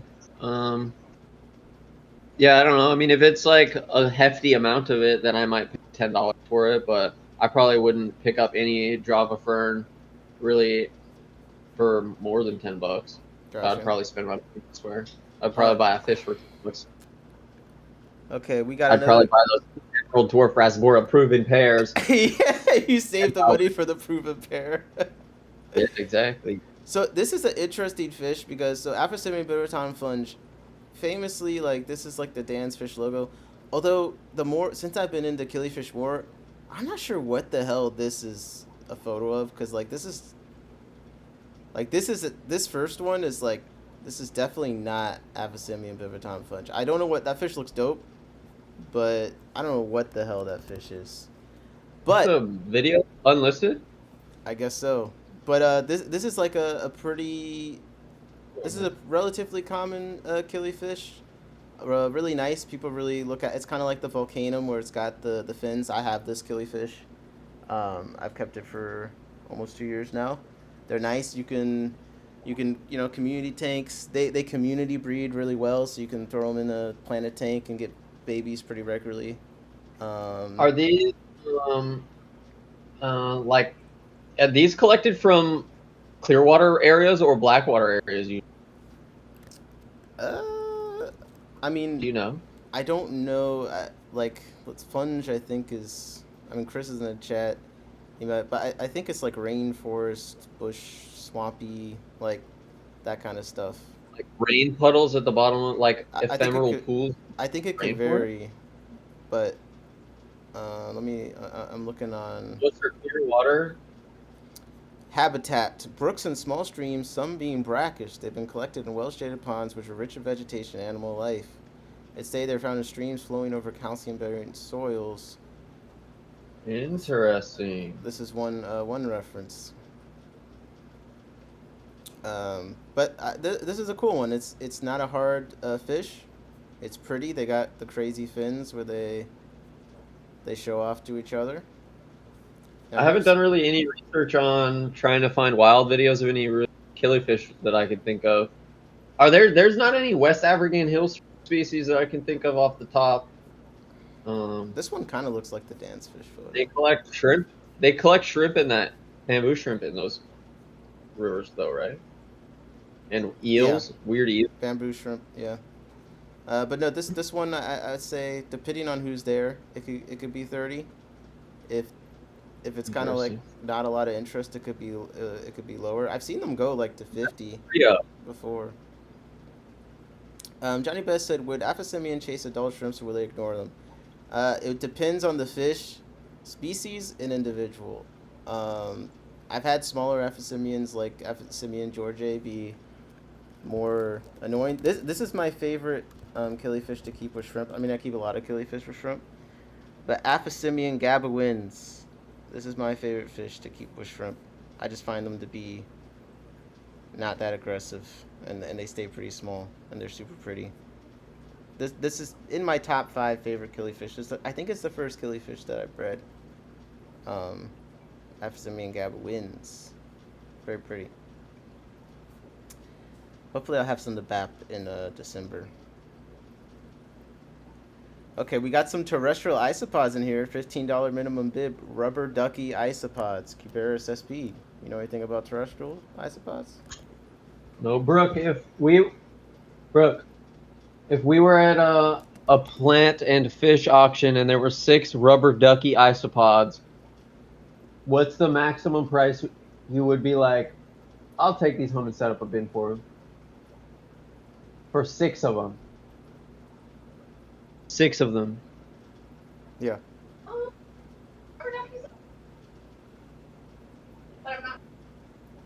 I'm in suspense. No, but what if you were like, I've been thinking about isopods, but we didn't have one set up. We could grow them in a shoebox. No, I understand. She said $30 Okay, for 30. 6. 30. That's not bad. Yeah, they're one of the more sought after. So like, 50 per isopod? yes. They're expensive. Yeah, they're very expensive. So like this place sells 6 of them for 150. Oh, so This one sells 5 for if 60. they were for $30, that would be insane. Yeah, it's actually happened at this club before though. Oh, interesting. The local rubber ducky market is saturated. Well, I think people in the club, not all of them keep them, and they don't know. But I think people are starting to catch on. They're starting to catch on. $10. I have met. $10 a piece. Well, you know the most expensive isopods I've bought, right? I don't know the most expensive isopods you've bought. I've never bought isopods. Well, I'm just saying, are you familiar with like how expensive they are? I know that some of them can get to be like multiple hundreds for one bug. Because yeah, it does get crazy, but They eat rotting fermented leaf matter, correct? some of them, yeah, I think Hell yeah. a good amount of them. This is one that I want. The the Porcellia warneri. This is one that I want to get sometime soon. They're Hey, like that's cool. yeah, they're big. Like look, I got the freaking measuring tape, and it's $100 for 10. Well, not too bad actually. It's actually not too bad. $10 a piece ain't bad, bro. Yeah, it's not too bad. But people are like usually bugs. So, hey, Like ones I've seen online that I've seen are expensive are like got spiky shells. yeah. Steve said he got spiky pineapple isopods. Those are expensive. Spiky pineapple isopod. Yeah, $300 for 20 of them. $150 for 10 of them. In this place, well, they're sold out, so they don't matter. But yeah, expensive. The rubber duckies, I think that if this is a well-attended auction, they should at least go for 30 to 50. People usually really want these, so I could see them gain up. I don't see them gain too much further than 50, but I think they'll get to at least 30. Steve said he paid for $80 for 20 on Morph Market. Okay, nice. All right, Aspidorus ramundi. There's 2 entries of them, 6 juveniles each. C125. Spilotus. I'm not too familiar with these. I've kept those. Oh, really? Yeah, Okay. they're cute. They're like, yeah, I think sometimes, what are they? I think somebody called them a bulldog quarry. So they're like tiny. Some Yeah. I see what Kind spot of has them. short. Bulldog quarry. Yeah, they have kind of a short face. My my story with them is sad. I had them in a nice 10-gallon situation with just themselves, and then I was like, I want them in my aquascape tank, and they sifted the soil so much that it caused an irreversible change to my ecosystem, and I had to break the entire tank down, and I lost a lot of them in the tank swap over. What do you mean a And irreversible change to the ecosystem? What's the problem? I had a fine balance in my planted tank, and they just disrupted my balance and my maintenance regime, Bro. and it was to the point where it caused a cascading crash of like melt and issues on my plants, and then once my plant mass was gone, my lighting was an issue, my dosing was an issue. I Then thought you said essentially I had to earlier restart. everything in the hobby was our fault. Now you're blaming the catfish? Yeah, it was. I mean, I could. Yeah, for sure. I could have just not done that. You blamed the catfish? Why you I do the don't. I didn't even maintenance? think, bro. I didn't even think about them. I didn't even think about them, sifting the sand at all. Cause Why would you not the think about it? They're because catfish. oh I had a, I know that it was early on. It was early on, but because I had them in a bare bottom before that, and so they never Gotcha. sifted the sand. It was an issue, but But they're so small. yeah, It says they were 1 to 5. very fun. They played all the time. 1.5 to 1.7 inches. This is like a tiny little dwarf Corey situation. Yeah, they're And cute as hell. what do you think about? What do you think they go for? The It's minimum is 20. like some green, like iridescence on their side scales, which is really cute as well when the light hits it. Hmm. Yeah, Barbara says they're fun. They're always playing the tank. I have them in the sand, tiny smooth. But like, do you see these going for 40? No, I think the Aspidoras are a little bit more common. 6 juves, maybe $40. Okay, I can see that. I could definitely see that. Okay, we I got don't some. remember how much they were. We I got bought mine on bid from Eric Bodrock, I think. Okay. Where's the guppy people at? What do you think? Japan blue gold double sword guppies, 3 pairs. I ain't know shit about guppies. I just know that I like the ones that are all golden and look like they're fake and look like money fish. You like the if you made Facebook, money. the viral on Facebook guppies? Like, we open up. Yeah, I think that's so cool. I think it's hilarious. You guys are passing? You guppies? Nick likes guppies. Does he say pass? Yeah, most guppies I would just completely pass on. Okay. What? Most gold guppies I've seen in person I would pass on. Okay. But Okay. I've seen some insane gold ones online that I've been like, I would get those if I saw them. What about this? I think this is something people always want to know about. What about these two products? API root tabs and API leaf zone. I like both of them are just fertilizer. So the leaf zone is probably diluted and probably not worth very much. As far as like use goes, you could just get any cheaper fertilizer or any more concentrated fertilizer for a similar price, and it would do the same thing but better. Okay. The root tabs are nice. I use root tabs in my terrestrial stuff even. And then CO2 booster? Does it? I don't gotta do CO2 anymore. no, Pour this in. no, and it says easy to use liquid carbon and glutaraldehyde, and it is a mild algicide and oxidizer, so it will attack like single-celled algae and celled algae a little bit faster than it will attack your plant and your fish's gills. But like it can be useful. If I had issues that I needed to treat with glutaraldehyde, I would get hydrogen peroxide and just use that. But it's not. So this isn't actually liquid CO2. No. Okay. Okay.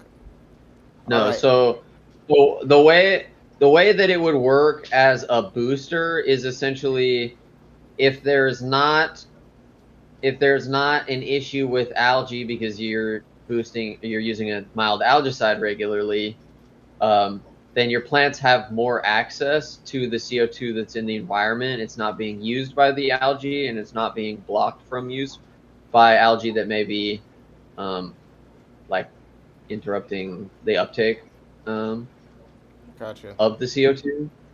But it does not produce CO2. It does not it doesn't really do anything outside of being a mild algicide. However, glutaraldehyde is a mild algicide, so it does sort of work for that. So it's also kind of dilute. Say we're getting The all API form. these small plants. We want to aquascape and we want a fresh start. Look at this. We got a Team semi. detritus. That depends on the pressure it's being kept at, I suppose. I have liquid CO2 in a canister that is at room temperature, but if it was at room pressure, it would be like negative 200 something, I think, for two. But no, CO2 is not negative 200. CO2 is like dry ice is CO2, right? Bro, why are you asking me, man? You're the high tech guy. You're supposed to know everything about CO2. Come on. I don't remember its melting point. But what do you think? What do you think about this tank? I don't know. $25 is a lot. What? It's an all-in-one. It's ribless, kind of. I think any used tank should be started at $1 per gallon, maybe less. 50 cents per gallon start, and then if it gets to $1, congratulations.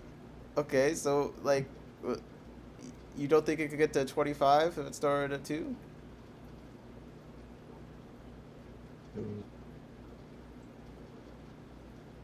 Look at this cute little light. Look how rounded the corners are. Like, this is aesthetic here, man. This is like futuristic.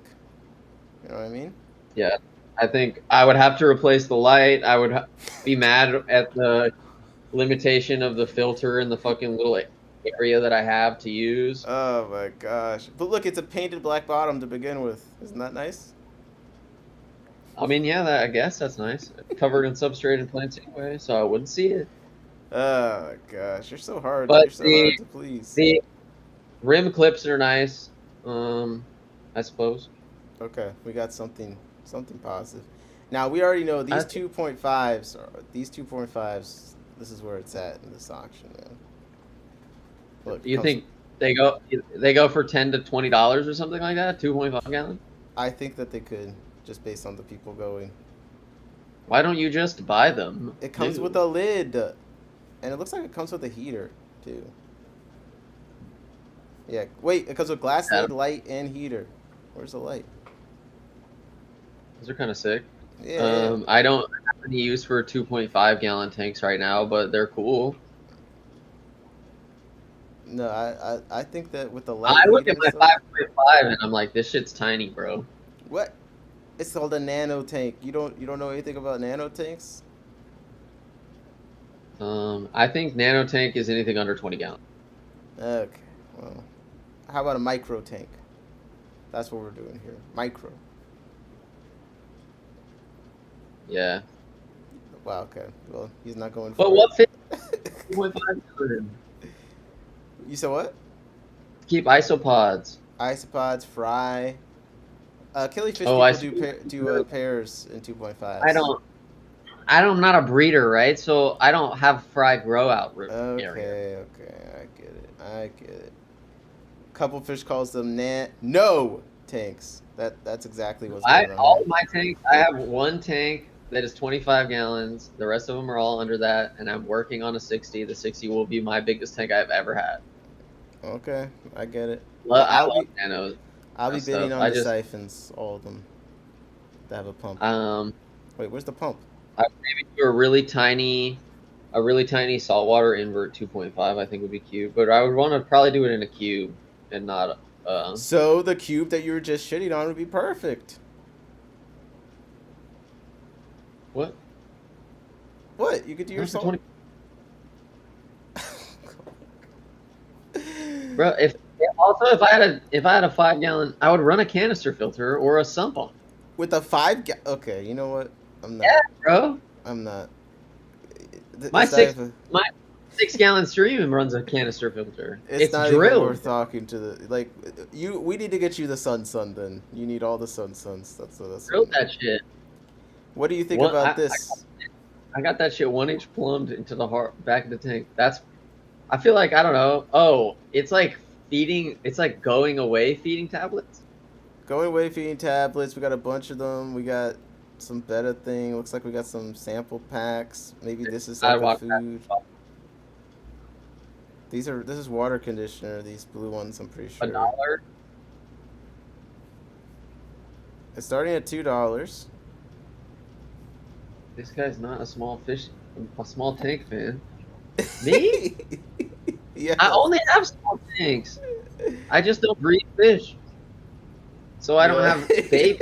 I am a diva. I was about to say, plant. Yes, Couple Fish is a diva, 100%. That's my girlfriend. So that makes sense. She's calling me a diva. Yes. But that is true. Everyone's calling you a diva, bro. It's obvious, okay? It's fine. We accept you for who you are, kind of. I know. I would just never buy something I don't like. So Okay. Well, how about I don't this? really like any all-in-ones. So I probably would not buy an all-in-one. $10, 250-watt heater.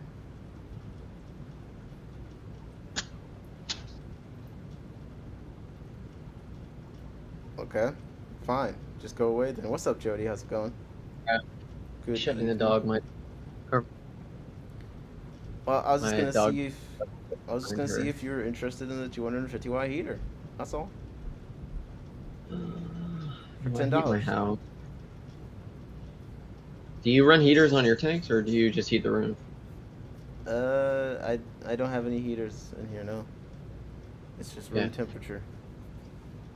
I run a heater on my pond. 250 watts would be good. I suppose a good size one for my putting on my pond. Okay. The But Auctioneer I'm months away. Australia Orange Trio. These have been around in our club quite a bit. So if new people come, I could see these going. Probably one of the more regular varieties Yeah. available These are Okay. pretty much I feel like always available. now- at my fish store before. Yeah. These are one of the most common ones you can get. But still really nice. And you got a trio. Okay, you like lights. You're a diva about lights. Here we have aquarium light. Minimum bid 5. Fish keeper aquarium light. New in box. It's got a remote control. Fish keeper FK023. What the? Yeah, the little bars are nice for smaller tanks. Most of them will grow most. Wait, this thing says it's like $50. It says it's 42 watts. What the heck? 42 watts for the 66-inch version. No, come on, man. It's for no, it's gotta be for the small one, right? Sorry. No. It's probably 15 watts, maybe. I don't know. Okay, $5, I could do it, but I could see it gain to like 12. You know what I mean? Why not? Yeah, I mean, it's got stand on it. It'll perch on top of pretty much any tank. Oh, wait a second. That stand looks pretty big, actually. Okay, it could go higher than that, then maybe. Maybe we could get into the 20s. Jody said I've been here the whole time, was listening until now. Oh, man. You've heard all the diva activities. Oh, yeah. Okay, we got a We haven't co-op seen it. sponge filter. Is it fine? Okay, we can't tell. Okay, how about this? Come on. You can't hate on this like the Sun. BioStyle Thermo 50 power filter. Oase. Is this the one with the heater inside it? Yeah, usually the Iwase thermos have the heater built in. Yeah, come on, man. What do you think? Yeah, I like my Iwase. Their flow numbers are a little bit inflated, but like I've had good, solid experiences with mine. I've heard that some of them can have gasket issues, but I don't know if that was like a supply chain issue that they have solved since then. But I've heard issues with some of their canisters. Everyone in the chat is going crazy on this thing, man. I don't really like hang on backs that much. I would probably go for like a quiet flow over this every time. I would like to try it just because of the heater, since I don't heat any tanks, because then I could use it to make like a spawning tank, just to put things in short term. You know what I mean? And then, it's my one novelty hang on back in the fish room. Yeah, and a big hang on back, like if this is like the 50, it's like got like an 8-inch flow section, I think, or whatever, but I don't know. On a small tank, it could add a nice top ripple effect on it, but I would probably skip this as well. What about, like, would I be crazy to buy it for $12? I bet you whoever brought this, if you find them in the parking lot after and just offer to take it off their hands, they would let you take it instead Oh of my them. god. Bro, I think you're so pessimistic. I think people will bid this up to at least 12. Come on. Worst filter here has to be Tetra Whisper. Those things are wild as hell. My USA biotherm canister didn't last a year before the motor broke out, and then the lack of flow burned the heater out. I'd take it off their hands at maybe 10. More garbage. Skull says more garbage. Steve says USA equals 3D printed poop emoji. I have a Wase Thermo 100 and a Thermo 350, and I run my Thermo 100 now for like 5 years straight almost. Okay. And then I even used it on my pond outside this year, so it got like rained on and shit. So you're a defender then. Yeah, I mean mine did awesome. I've heard that sometimes they can be delicate, but mine have been great. What about this Sarah prefix? The ability to have the heater on the canister filter instead of in the pond was nice. Yeah, that's what I wanted. That's what I wanted. That goes on your existing filter system? It's like you do the pipes to this, and it goes through this first before it gets to the main canister part. I think. I feel like, okay, if your canister filter is flowing too fast and it's not filtering enough, then I would grab it, but... It says it enhances the filter volume. Yeah, maybe. It would not enhance... That makes no sense. How would adding any resistance in front of the motor help with filter volume? No, like capacity of media, because you have more media, so it's like more. I mean, that makes sense that you have media capacity, but anything in the way of the water is below the water. I see what you're saying. So you wouldn't like it just because it would slow it down. Yeah, but some people need their water slowed down. Could use some pre-filtering. So. Okay. Hey, Jody's with you. I love my Ose canisters. And Beto says, I like the heaters in the canister idea. Jacob said, I like the old Aqua Clear 20 for my 10 to 20 gallons. It's adjustable as room for media. I just got the Hiker hang on back to try, and I was biased, but I'm enjoying it. All my other filters are full AC series. Aqua Clears is like, that's tried and true. If I saw Aqua Clears and they didn't have bids on them, I'd pick them up just in my fish room, essentially. Okay. Like, just have them as extras in case I needed them for something. Okay. Jody says my the Aqua Clears are easy to get parts and stuff for too, which is cool. 850 Thermo has been going for a year now. Jody says, love the pre-filter on it. Okay, so some people like the pre-filter.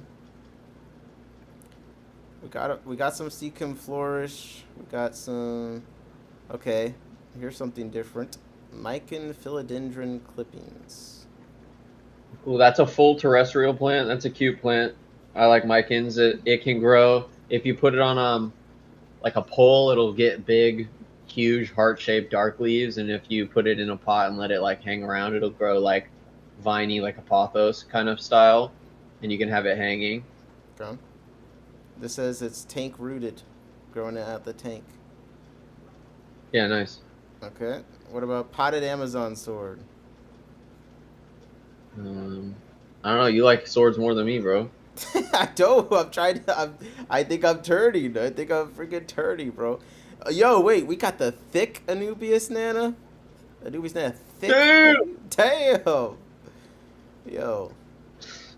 Hell yeah, bro. This is crazy. Hell yeah, bro. Donation from King Koi Goldfish. Slightly longer stem compared to Anubias Nana. I don't know if I like If this. she's thick, you spend a whole rack on it, you know. Throw some I don't know bow. if that new thick enough, but tough. $2 to $5 for an Anubius ain't bad. Yeah. I'm not a fan of how that one looks. What about Anubia congensis? Yeah, that's a bigger, fun variety. If you grow it terrestrially, it'll get like big. I know Okay. people who have it in like their outdoor gardens, and it gets like foot long leaves. Right. I have It's this kind of it's Anubia pretty tough. sparteri and I hate it a lot. So The golden coin, I think the round leaves kind of look weird. they're just not I like dense enough for me. yeah. I like Uh, just the OG Barterai. Probably it would be my favorite Barterai. Papifolia is like kind of nice. It's got some cool leaves, but how just these lily OG barbs Barterai. compare to the lotus? Uh, see, like their leaves are like a little slightly more translucent. I Yeah. think this one is like Nymphea stellatus or Yeah, something like that, they and it's linked a it red here. version of yeah, stellata. Okay.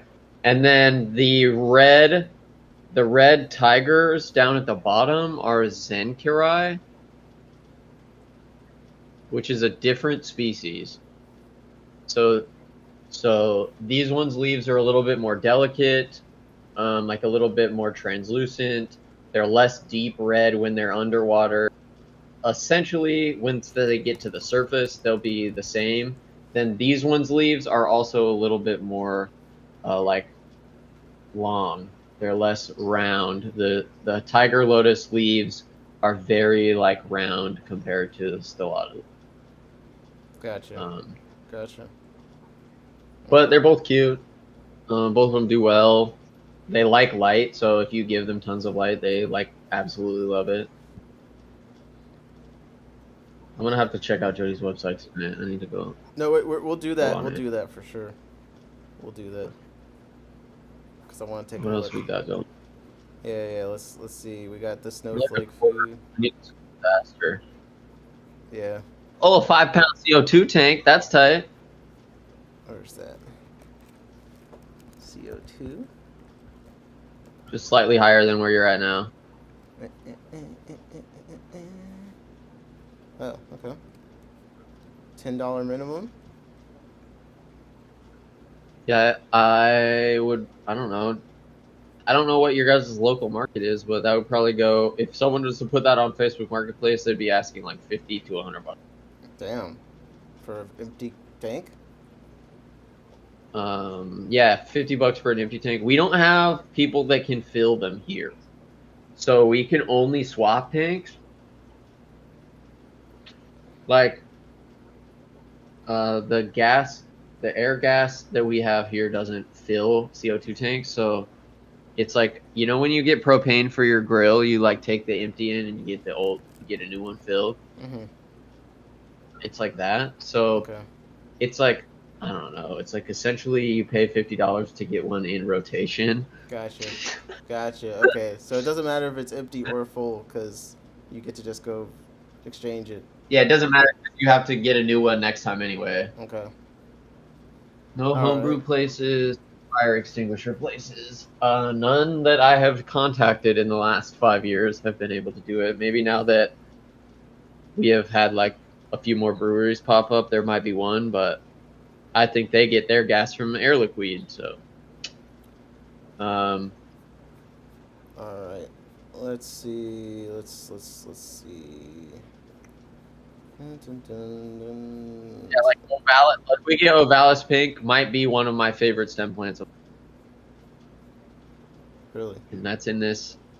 I think that its shape is absolutely gorgeous. I think when you grow it and you're not absolutely being insane, it still looks great. And then if you take the extra effort to like really pay attention to its husbandry, it can get super deep pink, like a rose pink, and its leaf, it's like leaf spacing gets really dense.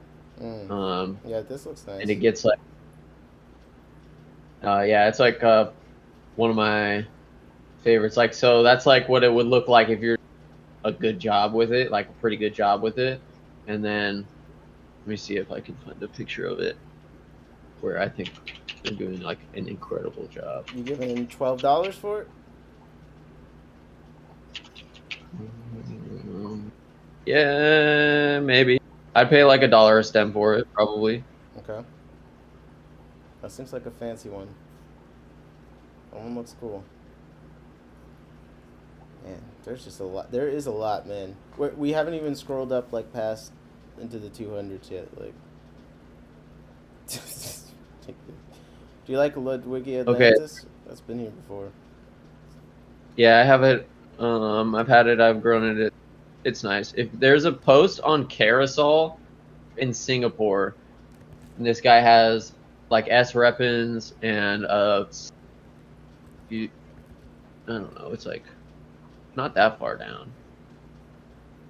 No, it's in the Google Images. Yeah.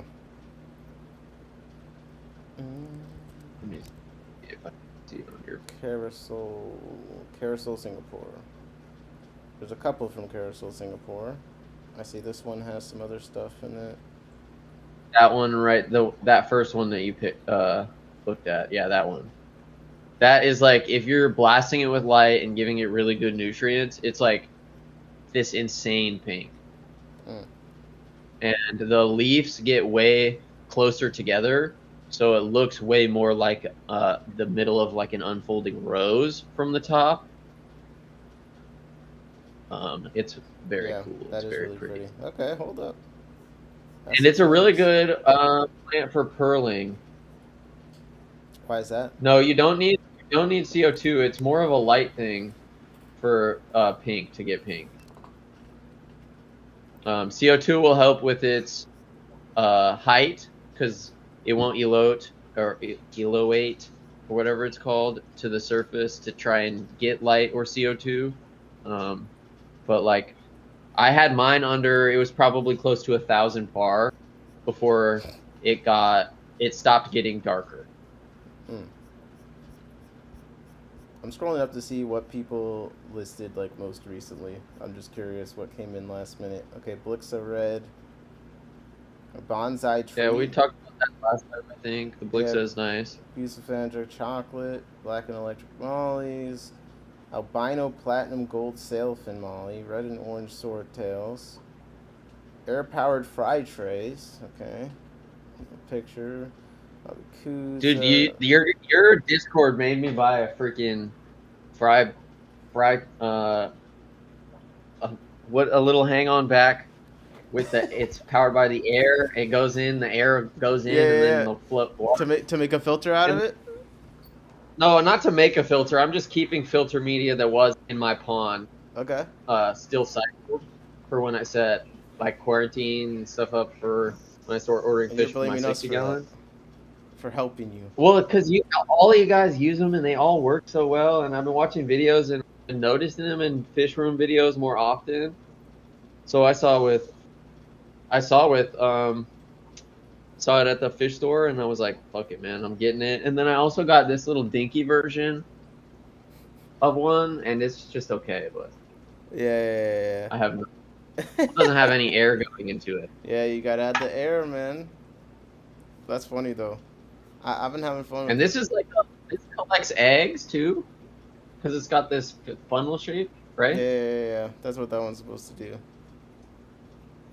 I see. Yeah, I don't. Where Aaron put some a Nothobranchius pair in here, Nothobranchius Corathaus. It's a really pretty one. Nice small little fish. I'll be bapping some of these in December that I got from him originally, but that's an annual.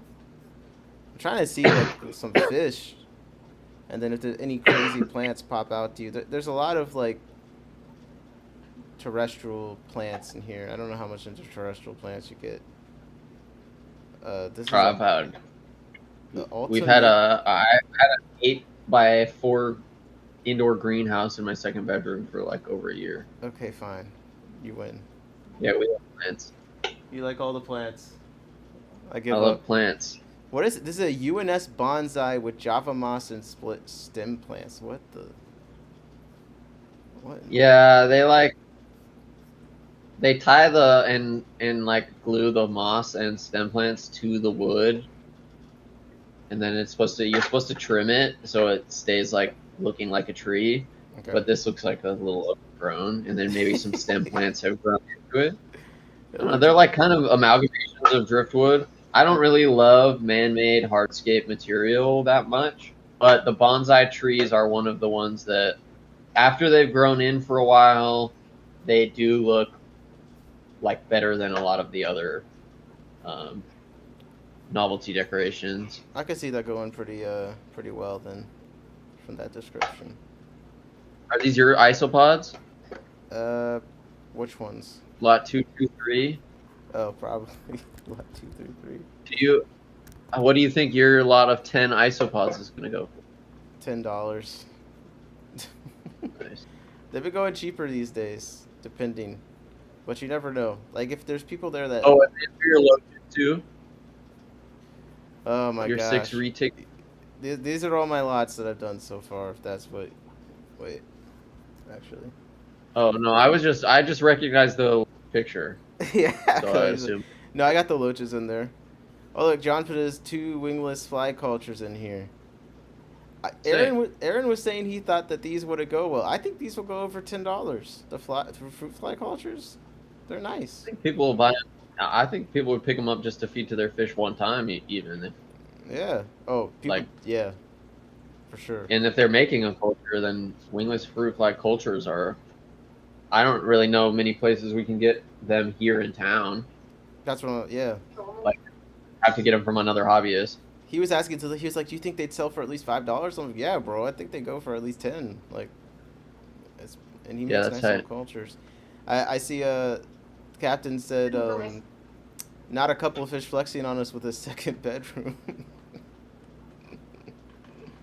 There's 2 people living here, so we got 2 bedrooms. Yeah.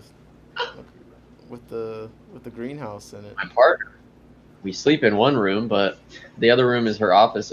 She works from The other home. room's just kind of. Gotcha. No, that sounds nice. Okay, plants, fish. We got Pelvicochromis poulture. We got, Girardinus metallicus. So this is the black chin light bearers, right? Trio of rosy barbs. Okay, 10 barbodes, semifasciolatus gold barbs. Okay. What did Do you know those wild gold barbs are like beautiful green? of these ones? Yeah, wild semifascicolus or whatever, fascicolus or whatever it is. Like I've seen pictures of wild caught ones. Well, most of them on the market aren't obviously the golden barbs, but No, I didn't know I've that. seen pictures of. We got some Elisoma Oh, battles. hey, look, they got the Val Dolly River there. We were talking about that in the Discord the other day.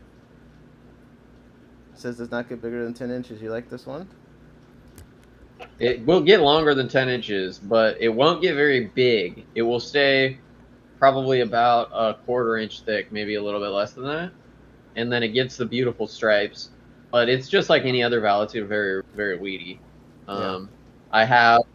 I have this one. I've grown Yava Creek, and I've also grown. I have not. Maybe I haven't grown Nana Varnana, but I think Dolly Creek is the cutest one. Okay. It's cuter than. What do you see this the Yava Creek. going for? It says very rare. I don't know. That's like, yeah, you might only see it on Facebook. You're not really gonna see that one at your fish store. So, if that constitutes very rare, that is up to you, I suppose. That. Ooh, the Curtsy Eye is a cool one. But we get a Curtsy Eye. Yeah. This dude must sell on Facebook if he's collecting wild Curtsy Eye and selling it. This is Mandy. I think she. I mean, I think she does. I have no idea. Is she in the chat? No, but I think she's trying to start a nursery. So, Yeah, Curtii is a pretty nice variety. I've seen it grown in high-tech planted tanks, and it looks pretty good. At least some of the phenotypes I've seen. If she collected it wild herself, obviously will have different growth characteristics than the ones I've seen in the hobby. But a lot of Ludwigias that are just around your area outdoors do quite well aquatically. okay. Is this native to Florida? Because then that's probably where she got it from. It's native to multiple parts of the East Coast U.S., I think. Okay. Okay, more fish, man. We got the Gabur type wrapping. That's nice. I saw Steve put in like 4 red lizard whiptails. I see they're bringing in the Pararotocinclus heroldi, the Galaxy Autocinclus. Those are That's pretty tight. cool. I could see these going. I would love. I've only ever been able to ship them up, and they don't ship very well. So, Okay. I never had really good. I bought 3 of them, and one died in bag, and then the other 2 died within a few hours of me opening the bag. I'm not pretty gonna rough. lie. What do you think these go for? I could see them going to 60. They're expensive fish. Yeah, they're cute. I don't know. I'm trying to think how much. They're probably like $15 to $20 a piece. I think more 20 to 30. Unfortunately.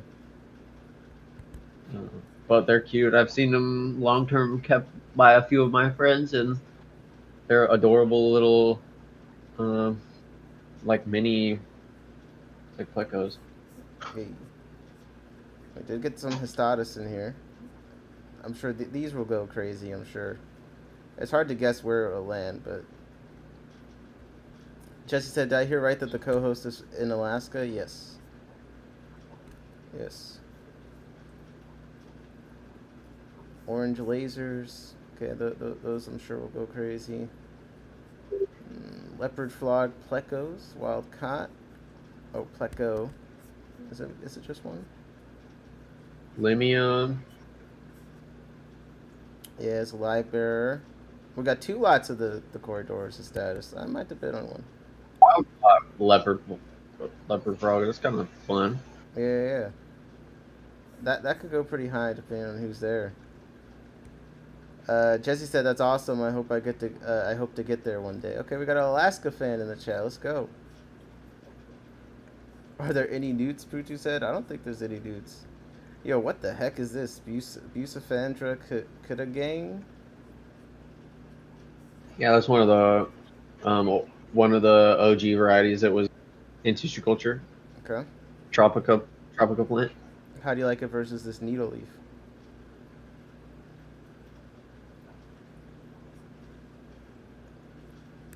I think Kadang has better color underwater. Okay. I need like a small carpeting thing, so I'm kind of like looking at like, was it this Ilocaris pulsilla mini, and then this Hatonia palistris. I don't even know what this is. Is this water? The Hatonia is a stem for sure. Okay. It's like a tall, thick stem. When it's happy, it'll be like 2 or 3 inches. Wow. Across. So can you make it like super bushy? Yeah, it's like easier to grow. It's like loves light a lot. So it's like sold sometimes also at pond stores. Okay. As like a riparian vegetation for the edges of ponds and stuff. Right. But you'll get like 10, 12 inches long. Oh, there's more Pararotocinclus. Yeah, there's 2 lots of them. The other one was 3, and this one's 3 too. Interesting. I mean, so here's the thing. Yeah, it's just gonna depend on who's there. I mean, a lot of times Yeah, that's cool. there's a hard ceiling to how much people will spend, even if it's worth a lot. like because they're worth, $90 for three of them. I mean, you know what I mean. So it depends. But if you get three, the question is, does the person that gets the first three, do they want to get the second three too? Because then you could see a Mhm. pretty high price on the second three if two people are battling out for the last one. Um, that could be pretty crazy. But that's cool. I could see people coming to the auction just to bid on those. Epistogramma mega pitra donation from Wet Spot Tropical. Okay. I mean, it looks pretty nice. Megaterra. Megaterra. Looks alright. Got some cool fins. See, I hate Episto pictures because you'll see a billion where they just look like whatever, and then you'll see one that's like this. And you're just like, okay, where's the reality? It'll just look like Superman or something, and then the other picture just looks like a pedestrian. We got a bunch of these flying foxes in here. I think there's 3 lots of them. I'm not even gonna try and pronounce that. Eplazur hinchos calopterum, flying fox. Despite its popularity, it's rarely maintained in ideal conditions. Well, that's a great start. It's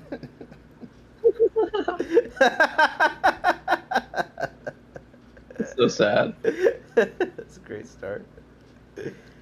I think, okay, so I'm still pretty excited for this auction. There's a lot of cool stuff. There's cool fish in here too, but I do think just like us doing this exercise, it is like dawning on me like how many fucking items are in here. Like there's so many plants, man. There's so many plants. Like, oh my gosh, I'm feeling like overwhelmed. We got axolotls in here, 4 lots of axolotls. Yeah. I think maybe eventually I'd keep an axolotl, but You should be able to do it, man. You don't even need a chiller. Just like open the window or something. yeah, but then my house gets cold. Ah, man. A Pistogramma Pandora pair. That's pretty cool. I bid on these. Let's see. Pistogramma. You're gonna bid on those? I could buy.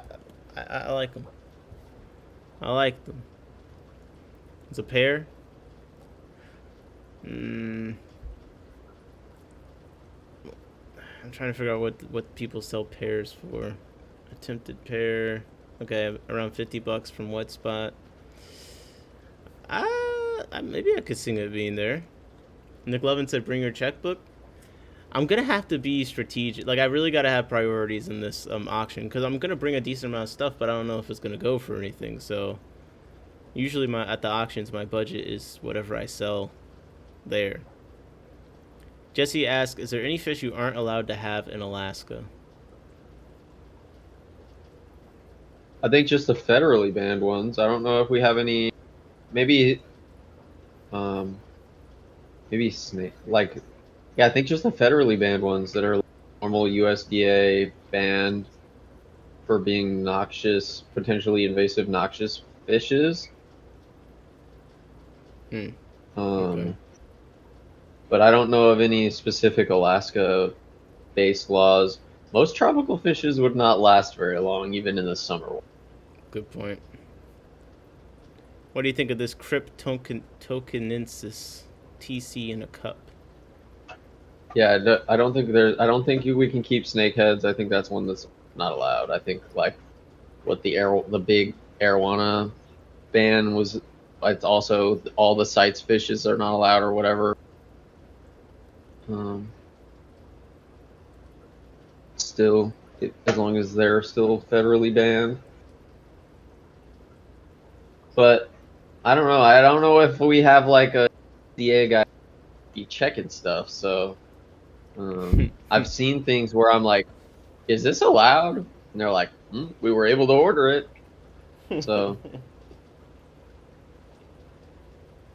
Do you like this? But I feel like if I think Tonkinensis is cool. I was gonna maybe put Tonkin in my stream tank because it's like a really long, skinny, streamy plant, And Tonkinensis is one of the skinnier varieties. It's even skinnier than Spiralis or Retrospiralis. And I've seen pictures of it like as long as like 3, 4, 5 feet long. Jeez. Wild collected specimens of it, like 4 or 5 feet long, in pictures of them next to the farmer or the collectors. Mm. It's cool. I like crypts though, so This is sense. we got some great live bearer, wild type live Yeah, these bearers. swordtails have always interested me as well. These Xyphosphorus Yeah, it's a phosphorus man. swordtails. Those are usually pretty nice. These are the biggest I bodied looked into some of ones. the Mexican varieties. Yeah. Montezume I looked into, but I don't think it was Tamasopo. I think it was a different location. I just like the blue on the May I like this blue and red. I'm into it. Yeah, that's tight. I really like them. I mean, the problem is I don't know if no, I could make space for them. It's just that they do get a little bit bigger, so it would be a space commitment for sure. But Mm-hmm. like if they were going too cheap, then I don't know if I'd be able to help myself because they're just cool. But I probably would help myself. But I've seen these get bid up quite a bit. I feel like right now I'm having a hard time guess on prices because we've looked at so many lots and there just is so many lots. So I feel like it's gonna be. It's just like my brain is kind of burned out right now because I think I underestimated how much shit was in here. But these are Like, both have you seen 10 things that you would buy? all right. 10 things I would buy. I mean, there's 10 things I would when I'm in there live and something's going for a low enough price I would buy it. Yes. 10 things that like I'd seek out buying like mm, I mean, I'd buy a bunch of these dude, there's 600 lots. There's 10 things I would buy. There's a bunch of plants. Like I was saying, I want to aquascape some stuff. I want to fill up some tanks. Like I like this a mini SP bonsai. I like we talked about the Ligonedra. I think I like those. Yeah. That's two. If one of these Cryptocorn Parvas or any of the crypts, if they're going for cheaper, I'll get them. I want more crypts. Like I want to try and carpet some crypts or something. I don't know, like actually grow more crypt. You know what I mean? Like Yeah. I could the Cryptocorn Nuri. Like there's 2 lots of that. I could see myself going for that. That seemed to be really dope. Like okay, we're up to 3. I'm not going for the decor. This killifish pair, like I would bid on them, but like I don't feel like the space dedication right now, and I think it's gonna go pretty high anyway. The Aspidors, I kind of could do because they're really cool, but a lot of people in this area are breeding them, so I just like something a little bit different. Yeah. These 2.5s, like if there was enough where everyone bid on one and we just like, oh yeah, I'll take this one, you take that one, like then I'd get one. But if people are bidding them all up $20, and I'm out, you know what I mean? Like Yeah. I can't do it. I'd bid up to 12 on this OSA biothermal because I think I want to put it on like a tank for like spawning and have that be my one heater. Because yeah, why not? The expel F, I'll buy that. Yeah, let's have a medication. I'd bid Yeah, on extra that. meds is always nice. Yeah, Like extra a good meds. expel F right here. I Boink. like the. Hey, there you go. You got it right there. Man, that's convenient. There's like a. I like the pollen granules. I bet on those. I like bee pollen. It smells nice. Things really like to eat it. I like to mix it in with stuff. I like I've never this. tried the. Yeah, you should try the bee pollen, man. Things really like to eat it for some reason. The dwarf lily bulbs, like if those were going low, I'd go for those. They grow really fast. I'm definitely not bidding on the rescue turtles, or goldfish. Yeah, turtles for me. Um, I don't know. I Water. saw.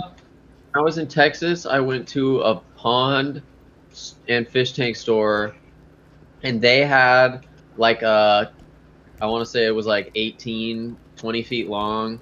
It was floor level, up to about waist height, and it had 2 of the fully aquatic, like flat nosed fly river turtles, Mm-hmm. and Those look those cool. were pretty dope to see. Those look cool. They do look cool. But like a little slider, I never been too into sliders or anything. Yeah. I never never was a frog, but I've been more of a lizard boy than a frog I'd love or to, a to turtle boy. to get more plants to grow out of my my tanks. Like this water celery looks cool. Like if I could grow that on my tank, I'd bid on that. Like that kind of looks nice. Yeah, that would go really well in one of the planters Yeah, exactly. that we can print and stuff like that too. Yeah, exactly. So I'd breed on this cryptocorn, redenti, maybe this creeping fig. Could I grow that out of a tank? That kind of looks cool. I don't know. It's more of a terrarium plant, I think. Okay. Maybe the pepper plant. I've never grown pepper elder plant Ooh. Live sphagnum before. moss.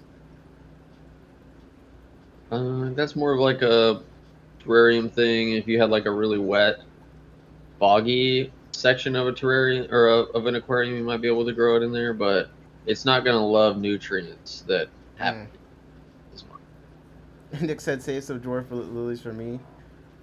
Scotty says this Yeah, auction has. there's if you're gonna get lilies, get one of the stellata and then one of those tigers. I think the tigers are a little bit prettier in the leaf. Stellata Yeah, is. I think so. I think Andrew, like, I'd probably be bidding on a lot of Andrew's plants, honestly. Um, oh, well, the Buse. I'm probably gonna bid on every single Buse. That looks nice to me, which is most of them. I Yeah, just like Buse. I think most of the ones that you're gonna find at the auction are gonna be fairly easy to grow. Good, So, good. That's what I need. We got golden what albino is this? axolotls. That might. What'd you say? Who donated this? Donation from Awase. 2,002 500 GPH stream pump. Oh yeah, I have something kind of like this. I don't use it, but I I probably thought it was bigger than it is. I kind of want for 2026. I want to invest in some like an expensive loach and make a loach tank. Mhm. And then maybe I'll look into stuff like this, or I don't know. I have like some fluval canister thing somewhere too. I need to use. Giant airstone and airline. That's kind of scary. North of Brankets Guntherite. More axolotl. Damn, there's like 10 axolotl lots in here. Oh, Yeah, that's this. a lot of axolotl. The There's dreams. even more. The LifeLock Dreamscape Aquascaping Kit. Like this could be good. I wonder if I could use this for like a Lake Tanganyika tank or something. You know, some hard water fish. What is it? Uh, Arches, boulders, ledges, branches, and tunnels made from calcium carbonate rock. Interesting. yeah. So this could be cool. Hmm. I feel, I don't know, if I could use that with like freshwater Dude, water fish. you could probably set up a pretty cool looking brackish situation with the coralline algae rock. Yeah. That. How high should I go on Okay. this if I were to bid on it? I don't know. I probably wouldn't buy it unless you have an explicit like project in mind for the calcium carbonate branched rock like that. It is kind of a reefy looking rock, so I don't know how well it would do aesthetic wise in a freshwater tank. But if you have hard water fishes, they would do probably fine with it, like for as far as living in the water. Okay. Okay. We got some breeding tanks. Sorry, breeding caves. Always like breeding caves. Oh, I know this is like a really fancy food. Saburai donated. I know that this is something that people really. It's like hard to get. I think it's from like the UK or something. And it's like really Yeah, I mean, expensive. I'm always down to try out new foods. When I see something weird, I'll Yeah. usually try and at least look into it. Yo, what the hell? I'm looking at his website, and he's got this one on sale. It says sale, and it used to be $119. What's going on here? That for a pound? Okay, I see. The way they set the price, like it shows what the largest size was, but this is like the smallest size, so it makes it look like it got marked down like $100. Yeah, that's awesome. I think this is like a $30 can though, probably. Um, bro, yeah, yo, Scotty, this better not last until 8 p.m., bro. That's crazy. It's starting at 12:30. How long do you think this will take? I'm starting to get kind of This is nervous. a lot of items. Like these are cool. These little snails. I think this is a terrestrial. Yeah, I looked at those too. That's a kind of a weird looking little snail. Yeah, max size is about an inch. I think if Interesting. you're into terrestrial stuff, I think there's gonna be a lot of steals like terrarium stuff. I mean, you got Yeah, it looks isopods. like there's tons more isopods further up than where we looked. And then there's like a lot of terrestrial plants too, Yeah, which is cool. got some least killifish pairs. Yeah, magic potions. The Is isopods, that a beastie maples. hydrangea or whatever? The least killifish? Yeah. Yep, that's a Okay. native. Hydrangea formosa and freaking these are really nice, but they just hide a lot. That's my one regret about them. They're really underground. The magic potions, I think, if you want to see the isopods a bunch, they're a pretty good pickup. Um, I would look for any of the books. I would take a look at any of the books. let's see, the cichlid diversity book. Well, I'm trying to build a library for our club, so Yeah, I'll man. probably bid on these. This is pretty cool. Most of the times, books usually go for like minimum or close to minimum bids. It seems like so. Yeah, and so I there's some I would books that just are pick. really expensive too, and like imported. I'm pretty sure some people have been transshipping and putting stuff into auctions. By the way, that's something I've noticed. Okay, this is one of the donations. This is kind of an interesting one. Uh, Leticara dorsigia. Anyways, it's kind of a crazy picture. Red breast acara. This this is a South American or Central American? South American. It says here on the lot, but Yeah, it says it's a car. Brazil, Paraguay, Middle Parana River drainage in Argentina. So A yeah, lot of these, I don't really know much about cichlids. it's just kind of like a It's cute. yeah. Just, no, I'm guessing this is breeding color. And how Maybe big does something like this get? Like 3, 4 inches long? these should be smaller, 5 inches but long?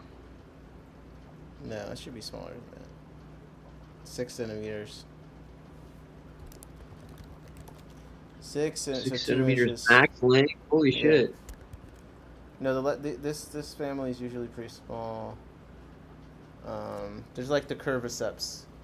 It's like the same genus as this. Starts at 12, no speakers, so better not go till 8. I mean, they said they have like 4 or 5 auctioneers lined up.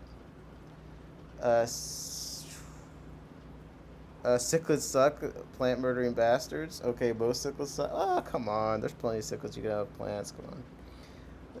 These are kind of fancy. The toucan tetra.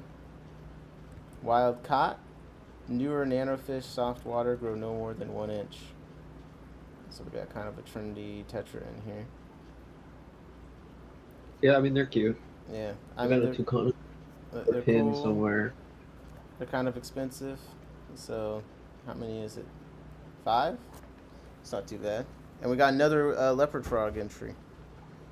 Now, if someone could determine the leopard frogs were male and female, then they're just gonna go crazy. They're wild caught.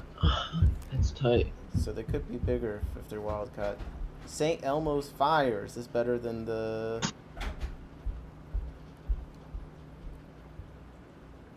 Then the A flame, yeah, I think so. As far as growth on the leaves, it doesn't look messed up. Okay. So maybe this is the red sword to go after. I think that this one is one that gets big. Okay. And also, yeah. So the dry goods are silent auctions, so you can't include them into how long things are gonna take.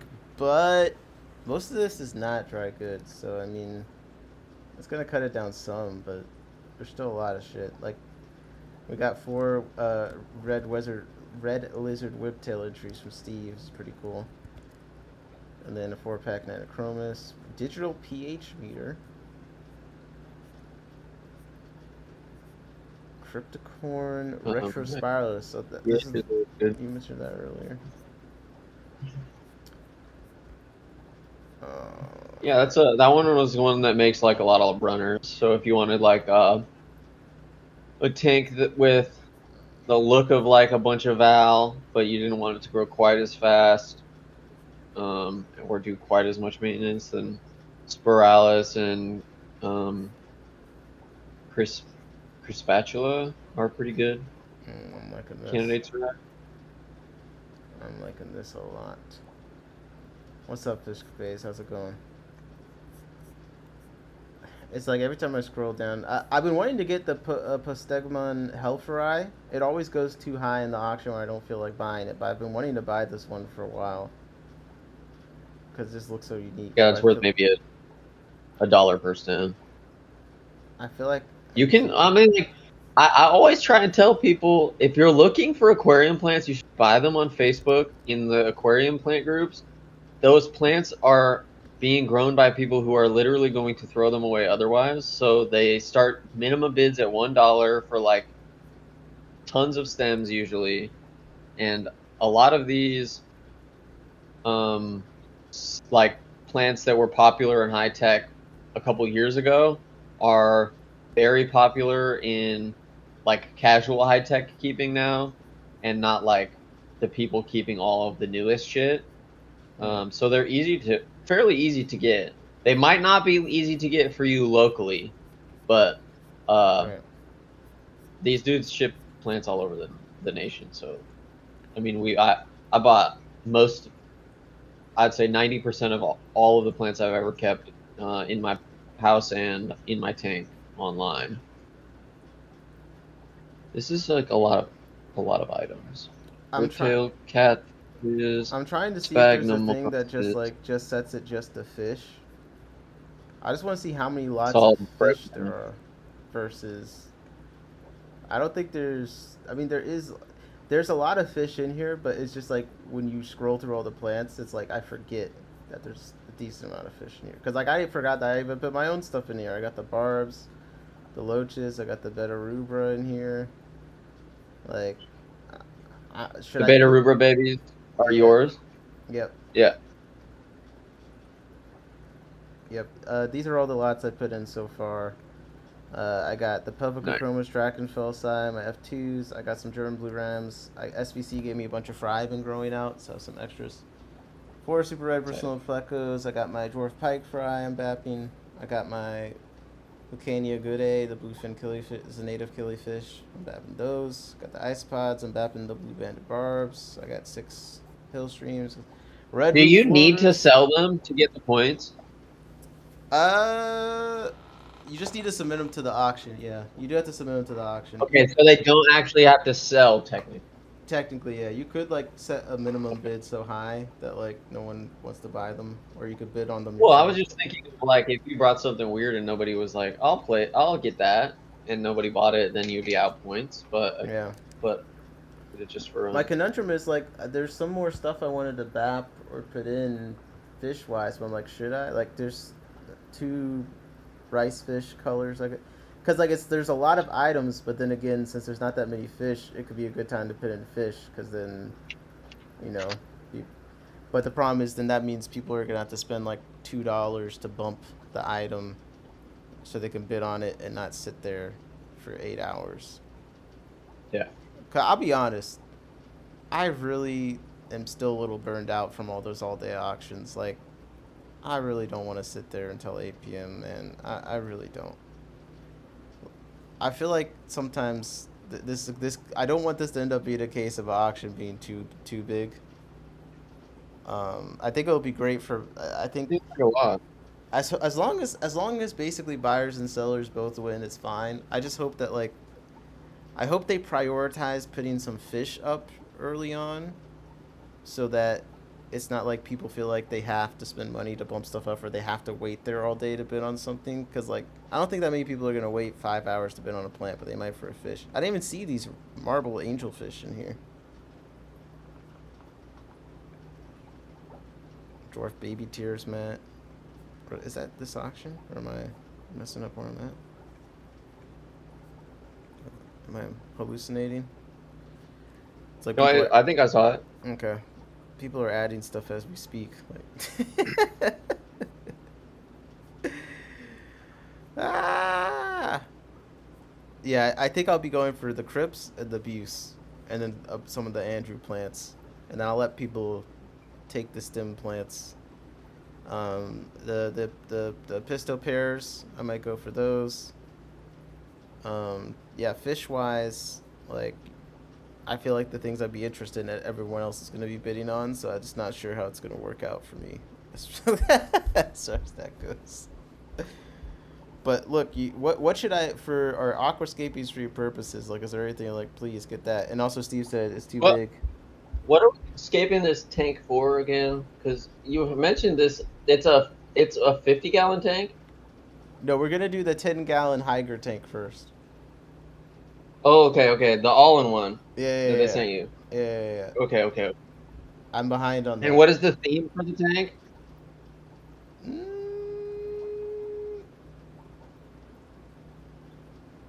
They added expedited options. Yeah, I mean you can pay for it to be expedited. The theme for the tank, I hadn't really thought of one yet. That's kind of the. I think just nice looking tank, like this is Aquascape's take. Like, not fast, not a lot of fast growing stuff.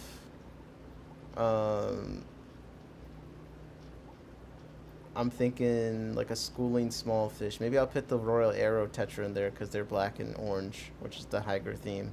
How big is it? 10 gallons. Its dimensions aren't totally uniform. It's a little taller. It's a little taller and not as long as a standard 10. Aquascaping, a beautiful aquascaping plant. Maybe get not the Eleocharis pusilla, but the Eleocharis parva. Okay. I mean, parvula. Okay. I believe it's called. What do you have against the? That is a little bit. I think pusilla gets a little bit bigger, and parvula. Maybe it's the other way. Yeah, let me check. The picture shows the Priscilla being smaller, but I don't. Yeah, the pusilla is in TC, so it's gonna be the. It's gonna be a stunted version of it itself anyway. Gotcha. The other. I guess I didn't really even think about it. There's 4 lots of both of those, or 3. There's 4 lots of the Priscilla. Okay. Pusilla is the shorter one, so I would grab that one. That one is a decent carpet. Okay. For an aquascape, you don't need CO2 for that. It just takes a little bit longer to carpet. And then like it's a good structure plant for using in aquascapes. Okay. There Let's you go. see. I would pick up one of the lilies, either the tiger, dwarf, whatever I think looks better in person. I would grab. Okay. I'm writing this down. Maybe the Dolly River Val Nana could be cute too. I think it could look good even if it did get kind of weedy.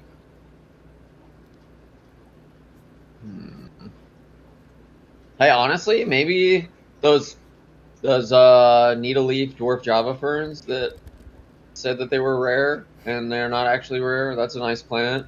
Okay. And it's like not one that you should have to do tons of maintenance on. And Okay. if you do have to do maintenance, it's just trimming a leaf off. I think that's one thing I'm gonna have to learn is like all the Maintenance, stuff I'm not doing maintenance. that Yeah. I should be doing. Okay. Yeah, that's decent. You want to look at Tropical Fish Co? Yeah, I'll go to a website. You posted it in the Discord, right? Yeah. Let's look at the Tropical Fish Co. Let's see what's going on here. Oh, we got a moving banner here. Oh my god. They called it a soft launch, so some stuff like I see a picture coming soon. Some stuff loading in. It's got to be Jody's one tank, right? No, whose tank is this? Really pretty though. Look at all these rainbow fish. Where was the type? Okay. Where should we start? Oh man, new arrivals. Okay, we got a new arrival page. That's what I like to see. Best selling. Look at what's on the best selling page already. If this is accurate, then if people bought stuff, this is what they bought. Good. Livestock, baby. Yeah, these are cool. Half red Borneo sucker. What is that? What is that, Jody? Oh, it's out of stock. Someone bought it? Oh, I just it's probably a placeholder item for when they do get catty census. It's from what I can see from the half red Borneo sucker and the price that is set for it currently. Mm-hmm. Bob says website. Which, if that's the case, Chris, correct me if I'm wrong. I will set an email alert for that right now if that is supposed to be the catty census. Really? You go in on that immediately. I told my guy as soon as he sees him on my list, I will. Oh wow. Okay. Yeah, depending on how much there are, maybe a couple, but his prices on the other weird ones that I've gotten from him have been fairly reasonable. Okay, Chris says the fish that are not in stock are what we have in quarantine. Okay, well, if this is the loach that you're looking for, then you know what the best... Oh, it just doesn't have the half red. Is that the red devils then, Chris? In quarantine, perhaps. CF Rasulis, but I don't know. This is literally the first look at the website that I've had. Yeah, we're beta testing right now. Those loaches or those eels are tight. Yeah. Black Rams, gold. I like they have this whole community tab, which is this looks like it could be this has potential. We got Fish 2 partners, clubs and affiliates, giveaways, events and trade shows. Seems like a perfect place to go and get some mapped out pods. Yeah. No, I like this. And also, is doing the Shopify, man. Like, come on, we can finally do the payment installments on the fish. Come on. Come on. 2 interest-free installments on the fish. Come on. Okay. I see. I didn't realize there was... You should put that information... I don't know. I guess the picture would be where... I feel like it should be higher up. I see what you're saying. Gosh, it's the Russelus. Well, this is a very detailed write-up right down here. Yeah, this is good. There we go. Yeah, look at the format. Nice format. Little headlines. Look at the exposed fake reviews. Very nice design. Fabio W is me. That's you. No, it's me. My best choice. Good shit, man. Description is awesome. Let's see how many of them got descriptions. Let's see. Oh, this one's got a description. So wait, you're a Loach person, so you're co-signing that Loach description? It's solid.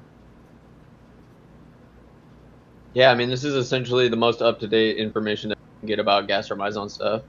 Nice. Breeding, presumed crevice spawning. There are some that they're, like, very rarely are they presumed to be open water. Most of them seem like they're crevice spawners. And maybe rock pile spawners, but And then like the literature on it now is that they do no parental care. But yeah, this is awesome. But it's like it's nice that it says straight up. It's like, yeah, this is rarely documented Aquaria. Most people Right. will be like, oh, you could, yeah, for sure, you can try and breed it. Just to. Chris says pictures coming tomorrow. All right. Do you like gastromyzon cynocephalus? Cynophilus is cute. Cynocephalus Yeah. is cute. It gets like a little bit bigger barbels and odontodes on its nose than other ones. I think from the book that I read, and then it also has like an interesting characteristic. A lot of the gastros get dark when they display at each other, and Stenophilus gets like pale white. It looks like it's like about to die. And I think that that's interesting and cool. I think Now it's cute. I'll probably pick up a pair or two to see this their is interact with my big one. Dry goods. this is crazy. The out the gate aquarium co-op collab, man. Dry goods. I mean, it's true though. She was on yesterday. She said, "We just got a big ass. We just ordered a big ass shipment for Aquarium Co-op. They worked with us and they were fucking awesome." So, hey man, yeah. If that's the case, then brand she's new business. the truth here too. No. It's just good. It's like out the gate. They're gonna have some good momentum. Yeah, I think that's good street cred for people who come across your website and might not know.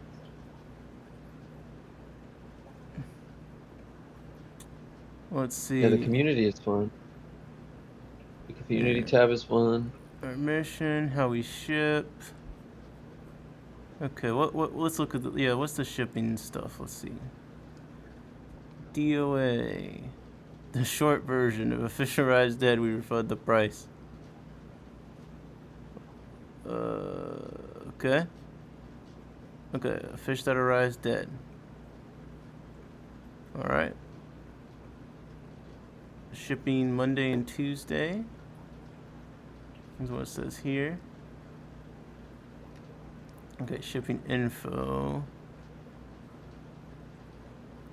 Alright, we ship all live by UPS overnight at a special flat rate of $39.99 per order. This is a promotional rate, may change any time. Do not ship to Hawaii or Alaska or internationally at this time. They're targeting you.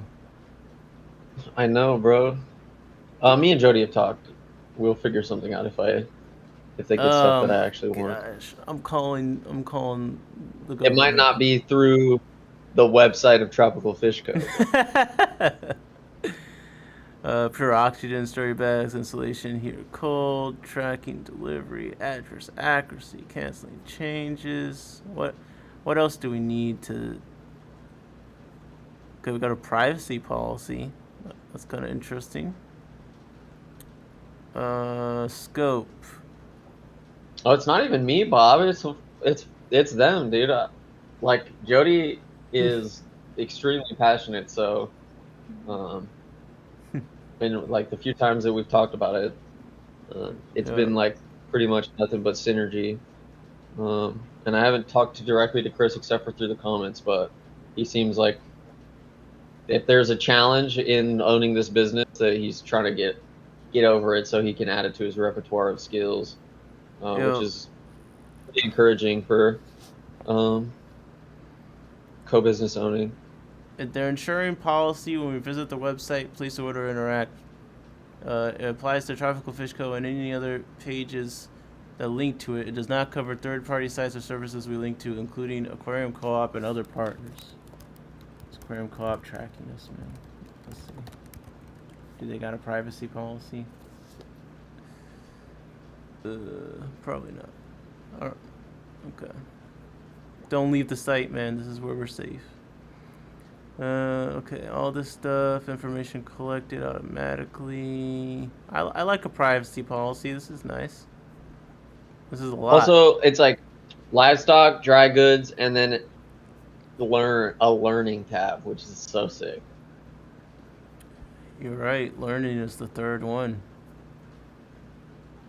We got the about, our mission. Okay.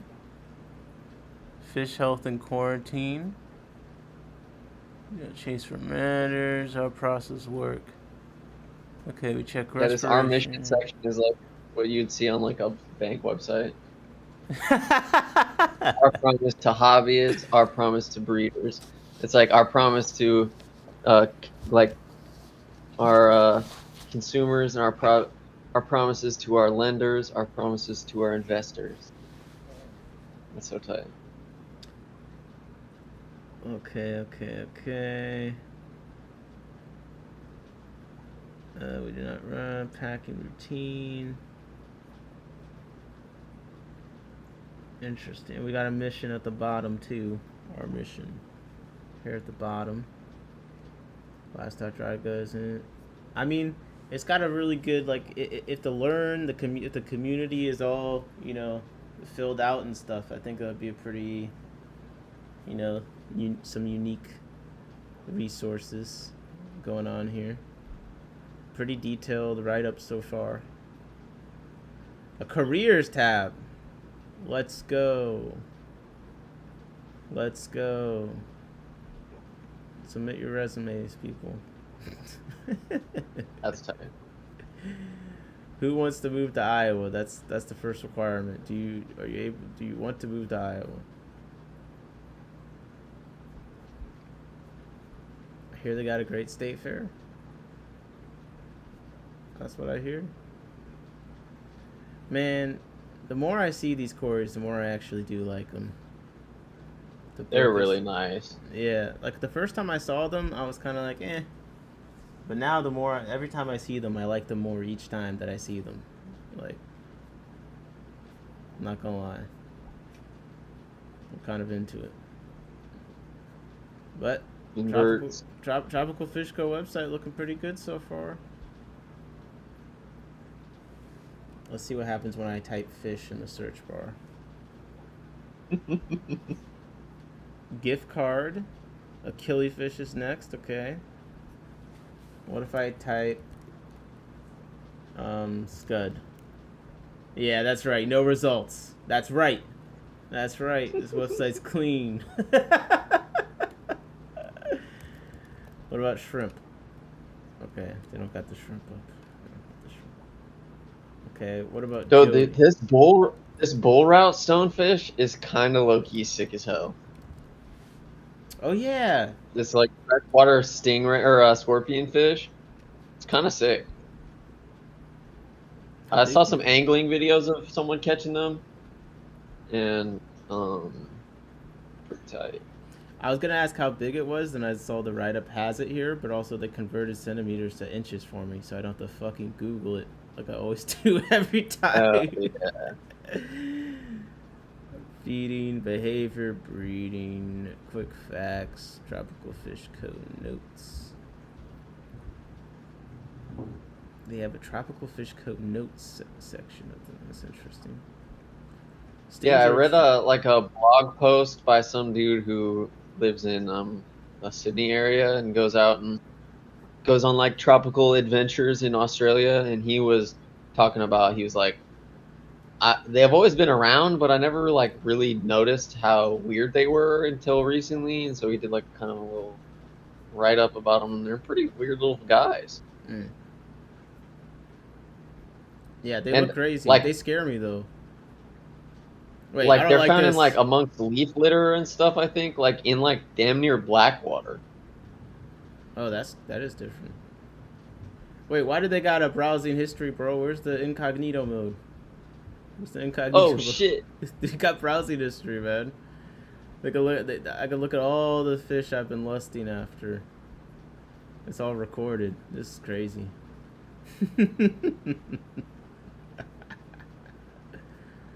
What? I didn't even noticed that when I first went over there. Poochoo said, kind of low-key sick as hell. Did you live in California for a period of time? No, I didn't. Steve said, yeah, the bull rot thing is wicked. Chris said, we don't have any scuds here. That's right. It's a cool oddball, yeah, for sure. No, strong start. Strong start. Sweet. I'm excited to have another fish to look at on stream for our new arrival streams, man. I'm excited. Those are like my favorite ones. I love looking at whatever's coming in. I don't know. There's something about it. I feel like the sheer number of lots in the auction did like drain me, my energy. Like I'm actually That's a kind lot of of surprised. things. Yeah, I'm kind of surprised. Like I was ready to go in and be like, let's, but like I think both of us as we're going through, were like, man, this is. It's like, and then another axolotl and another air hose. Yeah. Yeah. Do you have any fun aquascaping scissors? Fun The ones? curve? There's a set of steel plant scissors here in the auction. No, I have curved scissors. Okay, just making sure. That's essential for if you're setting up an aquascape. I have curved scissors. I even got this fancy, very sturdy tweezers that flop with me.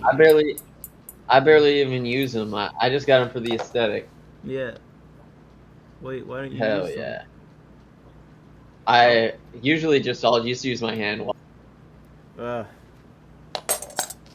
Unless I'm like hacking down a bush, then I'll bust this. Okay. But if I'm just doing maintenance, trying to get the scissors around all the other plants and then like only cut one stem or one leaf off. And then I also recently got one of these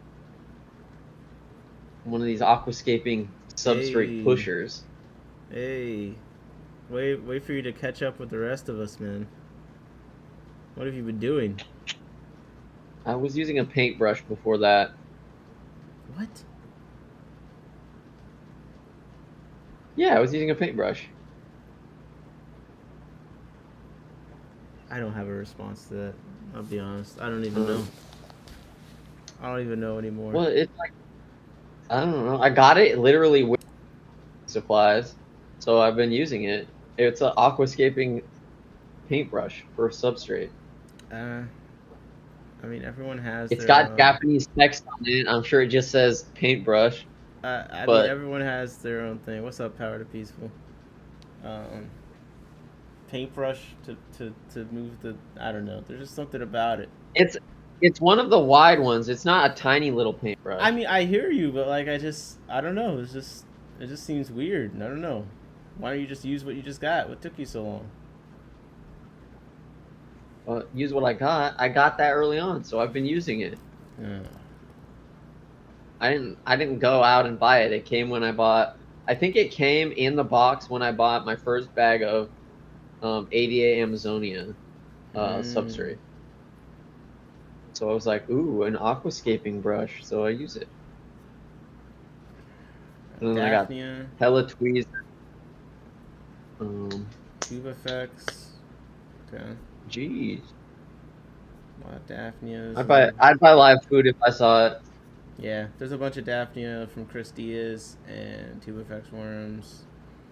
My LFS has those insane super red, long fin mollies or whatever they're called. Mm-hmm. Sailfin? Super red sail fins, yeah, and they look insane in person. Like, they're so red that like the inside of their eyeball, it's crazy. It's just me or these fish look a little bit funky.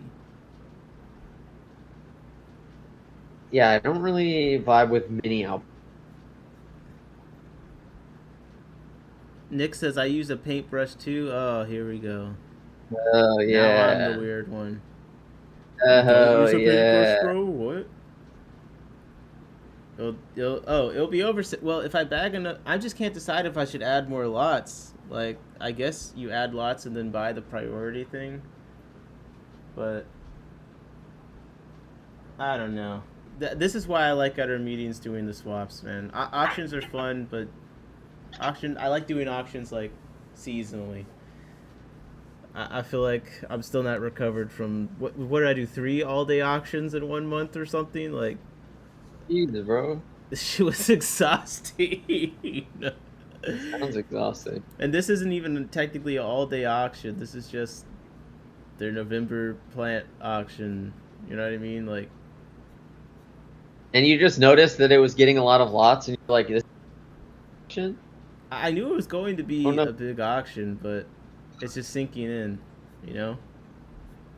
Yeah. There's gonna definitely be a lot of people just walk past. Yeah. I think But- I think I might have to. There's so many lots. I might have to buy the priority stickers for fish because like it would just suck if any of my fish went at the end of this auction. That would be bad. But like also I've never bought the priority stickers really because it just kind of feels. Have you like... talked to anybody that has? Do you know how much of a difference it makes? No, it makes a difference because they'll take your bag first. Then yeah, do it. Yeah, but I don't know. It just kind of feels People like have the most money it feels like cheating. at the beginning. It feels like cheating. I don't know. It just doesn't feel. It's not as fun. It's not as fun as like not like when you like oh that's my item. It just came up. You know what I mean? Like. But also like if a bunch of people buy the priority stickers, then you're still gonna have to. I don't know.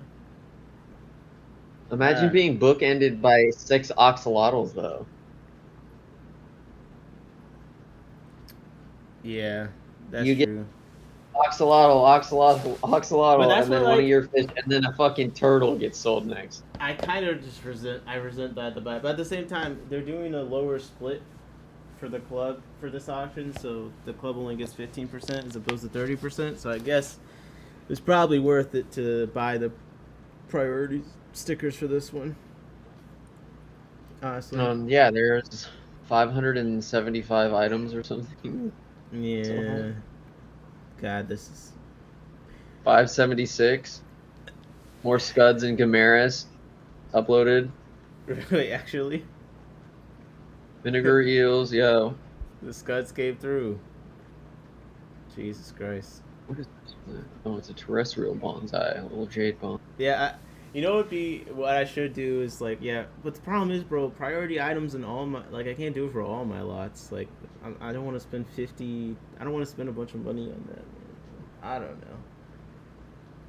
know. Yeah, I mean that's a decision. On some of the fish, I'll probably have to.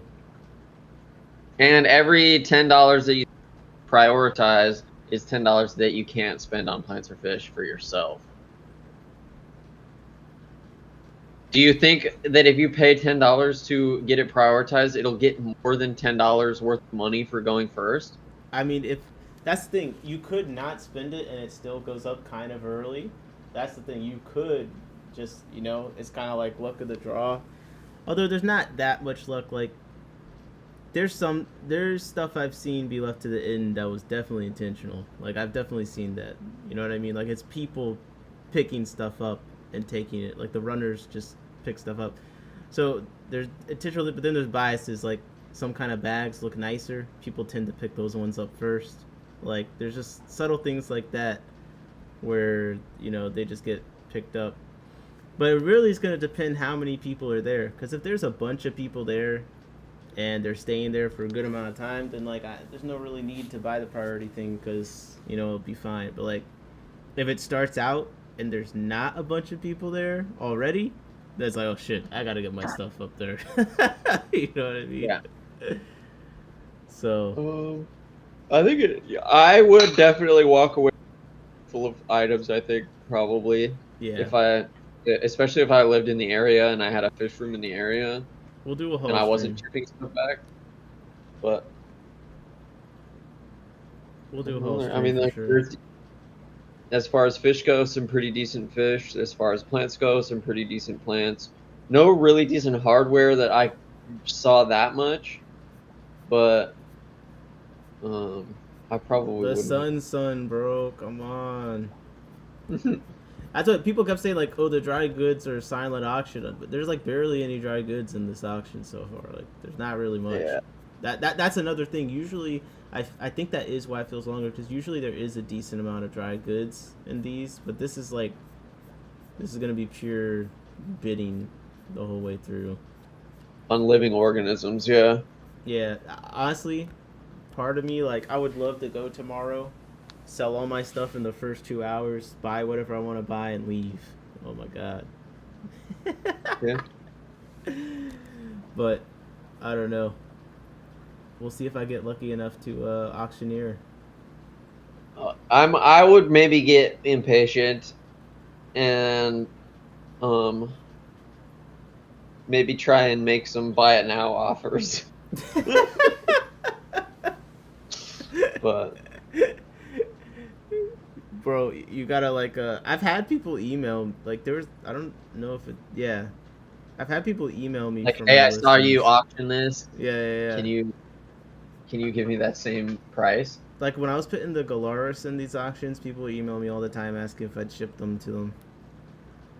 Interesting. Yeah.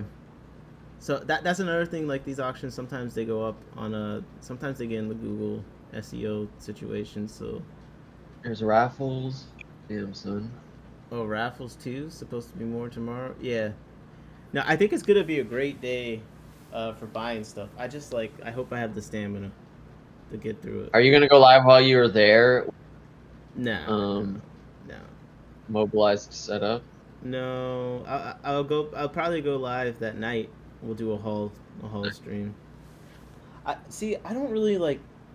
I don't really want to be a IRL person. Like, I feel like IRL streaming is kind of cancer. You know what I mean? Like, Yeah, it's also a niche that hasn't been filled in the fish fam yet. that's true, but, like, that's what I was saying. Do I want to be the one? Like, I don't like the feeling of being like the guy that's pointing the camera that's live everywhere while people are just like hanging around. You know what I mean? Like, Yeah, that's true. I like being loud in my I room. myself probably couldn't do it, but I wouldn't be surprised if I was at a big meeting or big event or larger event and Yeah. somebody be walking around live streaming. I do it at the Clash or something. Just the local club meetings. But not yeah. like a local club meeting. Yeah, for sure. But I watched Nick at the club auction for 8 hours. Starting to sound a little creepy, man. I don't know. Watch him for 8 hours. Dude. I don't know. So you're like, can I get a 100 going once, 100 going twice, 200? Is that what you do? Yeah, I mean, let's start it at $2. Okay, $2. Some people do in different increments. Like, some people do $1 increments up to like 10, and then they go to 2 or whatever. But, like, You didn't like do any like auctioneer vocal training that's for what, like a southern auctioneer? no, that's what we're type of- supposed to do on this, like. That was one of the things I was gonna do. There was what were the riddles? Like, there's like auctioneer, like, tongue twister. Hell yeah. Tongue twister. Let's The see. Western College of Auctioneering is a thing? Yeah. Whoa. Wait. Oh, wait, it's wait. like the same ones they do to warm up for going on stage for like doing news and stuff, huh? Okay, you do this. Do this one. Wait, I want the picture, not the video. Betty Botter's butter. Betty Butter bought a bit of butter. She said, "This butter's bitter." You're supposed to go fast. I can't. You keep moving it. Okay. Here we go. Well, like, what do you mean fast? I'm not trying to be an auctioneer, so. Come on. But as far as tongue twisters go, Betty bought some butter, but she said this butter's bitter. If I put it in my batter, it'll make my batter bitter. But a bit of better butter will make my batter better. Then she bought a bit of butter better than the bitter butter, made her bitter batter better. So 'twas better. Betty bought. So why did they say bought at the end of butter? Because that's her thing. I don't Betty know. bought or bought. I feel like better you read butter. that pretty well, though. That's crazy to force yourself to do over and over again. What? For sure. Come on. Betty bought some butter, but she said this butter's bitter. If I put it in my batter, it'll make my batter bitter. But a bit of better butter will make my batter better. Then she bought a bit of butter better than a bit of batter. Made her bitter, Okay, better. but then So 'twas how better. fast can Bitty you bought count to bought a a bit million of or better whatever butter. if you were selling a car? What do you mean? Why would it count to a million? Because you're selling a cool car for $1 million. Yeah, but you gotta warm up. So like, okay, I got one over here. Okay, one over here. Two over there. Two over here. Three over there. Four over there. You know, you gotta warm up the. I feel like I'm in an auction when you do that, man. Where's the other tongue twisters, man? Tongue twisters. Like, I thought that there would be better ones popping up, but like, this is like garbage. What is this? It's okay. I think the main thing is like speed isn't. It's this. I think this is where the speed comes in with auctioneering the fish stuff. The speed of recognizing what it is, describing it quickly and effectively, but being fair to the item and the seller. And then deciding what to start the bid at. A lot of people, for some reason, get slowed down at the starting bid. And the problem is, if you start the bid too low, and you're doing, say you're doing $1 increments up to 10. Okay, well, if you decide to play it safe and start the bid at like 4, now you got to increment all the way up to 1 before you can do by 2s. I mean, to 10 before you can do by 2s. So, like, I think also, like, just starting higher can help sometimes. Like, if it's already going to go higher, you know what I mean, then it could help. But yeah, I think that's where it's like slows down. It's like, how fast can you recognize what it should start at and describe it like in a way that makes people want to buy it. But if I get the auctioneer, then I'll be pretty nervous if I do a good job or not. But I think it'll be fun. But it is like a lot of stuff to go through. Yeah, for me it would just be Latin pronunciation. I would have to get better at plant names and weird fish names. That's a good point. As well. I think you just got to say it wrong and confidently. These floating plant ring and wabi kusa ball lots are new since we looked at the page originally. I might pick up That's some of John's lots. Sarissa in the Discord. Okay. Oh, okay, cool. Yeah, they're pretty cool. I need to get my Rakubis. People have the opportunity to review the lots ahead of time, minimal descriptions during the auction. Yeah, that's why it's got to be effective, but it's got to be fair. People have time to review, but they almost never. A lot of people do not review every single thing, and then also, you would think people have time to look at the bags and see the fish in the bags, but a lot of people don't enough to where they're confident, so they would be walking up while the bidding's going on to look at it again, like, so. All right, man. Whew. I gotta get off so I can freaking start catching stuff, and then get some sleep so I can wake up and catch stuff at time. But all right. Okay. I feel like we put in some serious work here, man. It's a lot of items to go through. I think I pointed out everything that I thought like really stood out. There are some pretty cool terrestrial plants if you're looking for house plants and stuff.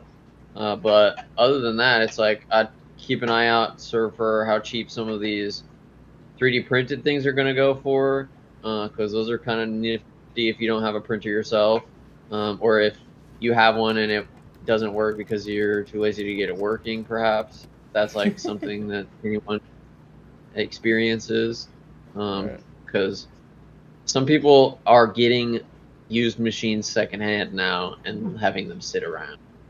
But yeah, I don't know. I'd probably leave with fish, hard goods, and plants if I was there in person. Yeah. And maybe even some terrestrial stuff, because like I said, those isopods, those rubber ducky isopods were cool, and like Brooke was into them, I'd pick them up for just to have an extra thing in the house. Yeah. Isopod culture doesn't take too much space up, but I'm not too keen on keeping bugs in my house that much. But Yeah, but the it's whatever. isopods, a lot of them, they can't like live outside of the container because they need that humidity. So that's the nice thing. Exactly. We have 2 jumping spiders, and that has also sort of warmed me up to There you go. having collies in boxes. There you go. I'm curious about those. I think that, yeah, those are some good things. There's some good killifish. The autocinkless, there's some great catfish. There's a kind of a weird cichlid in there. The Latocara is pretty cool. You got the Pandora, a pisto pair. I think the only weakness is there's some really nice fish. There's not a lot of duplicate lots though, so you got to make sure you know. Yeah. So if you and one other person want something, then get ready to maybe pay a little bit more than you thought. Just know what you want and be committed, and also don't. What I always do is get distracted because you could miss it. You know what I mean? So. Yeah, I would if you were looking for a proven pair of Rasboras. Then I would get $12 ready. You're killing me. I'm gonna laugh when that goes for like $20 or something. Unless they're like insanely fat and juicy and have the craziest color ever, then I don't know how it would go. They're the freakiest emerald Rasbora pair. They're actively breeding in the bag right now. Like, would we have the same reaction if it just said one male, one female? Like, would that be like a positive reaction? Like, oh, cool, one male, one female. Like, is it just? No, I'd be like, why would I buy 2 of these fish? Well, I mean, maybe that's all those left. I would. I think when I got a set of 15 when I bought mine. Okay. And I was like wanting to add more to my group when I got mine, so well, I couldn't imagine only having 2. But see, if you got a proven pair, then you wouldn't have to. You would only have to buy 2, and you could have made the 15. Yeah, but I'm not a breeder, so I would put them in my tank, and then we would get my neon tetra, my cardinal tetras would eat the babies. You just don't understand. Distract Nix when the 2.5's going up. Yep. Let's keep streaming until the auction starts. Jesus Christ, no! There might be catch stuff. Those 2.5s. Okay. I gotta catch stuff. I gotta eat my bowl of ice cream.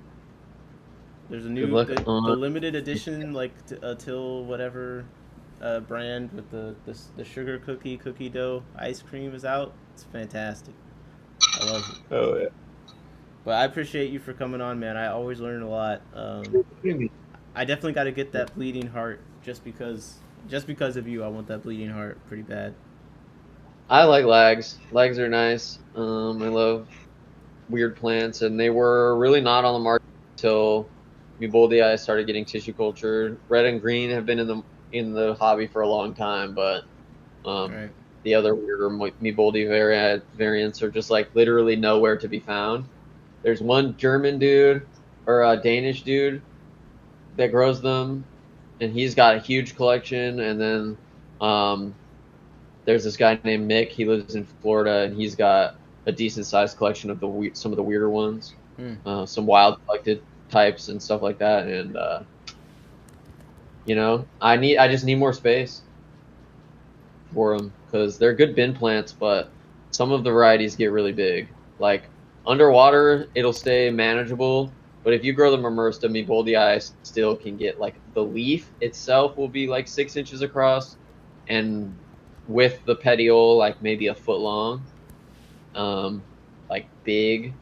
I'll put some pictures in the chat so you can see how big some of the Meboldi get, and I'll put pictures of my bleeding. If you're not in the Discord, hop in the Discord. I'll post some live auction updates in there. Sweet. And this I appreciate having me. Yeah. We'll run Thanks it up for letting me on cam.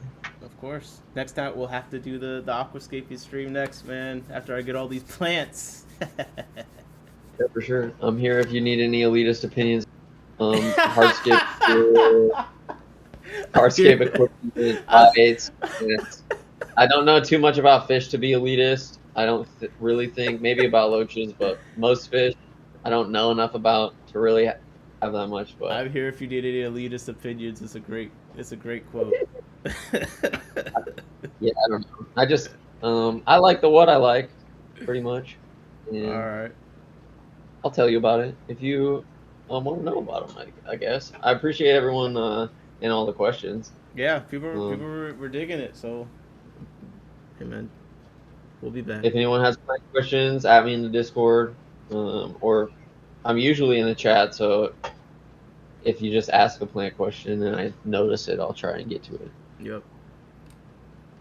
But all right, hasta luego. You have a good night. Good luck catching fish. You as well. Take it easy. Peace. A couple of fish out. Yeah, let's go. He did the thing. He did the thing. Yo, Johnny, see, yo, someone tell Johnny that's how you sign off on the stream. It's not confusing. He just did it perfectly. Someone go find Johnny, not Johnny Best, the other Johnny.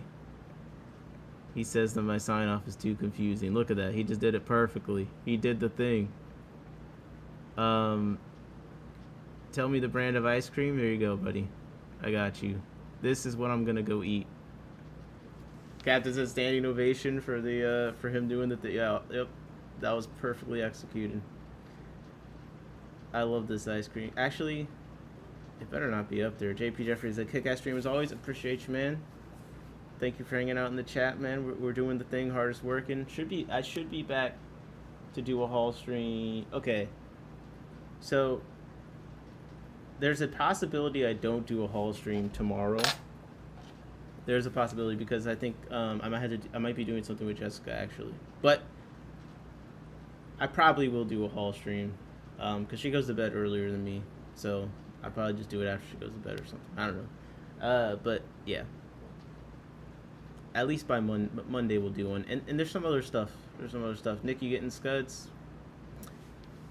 No, I'm not. Not getting no damn scuds. I think this is going to be one of those ones, like, I don't have, there's some plants that I definitely want. I don't have as many things where I'm like, I absolutely need to get this at the auction as I usually do. I'm pretty locked in with what I have. You pick your girlfriend over us, rude, Scotty.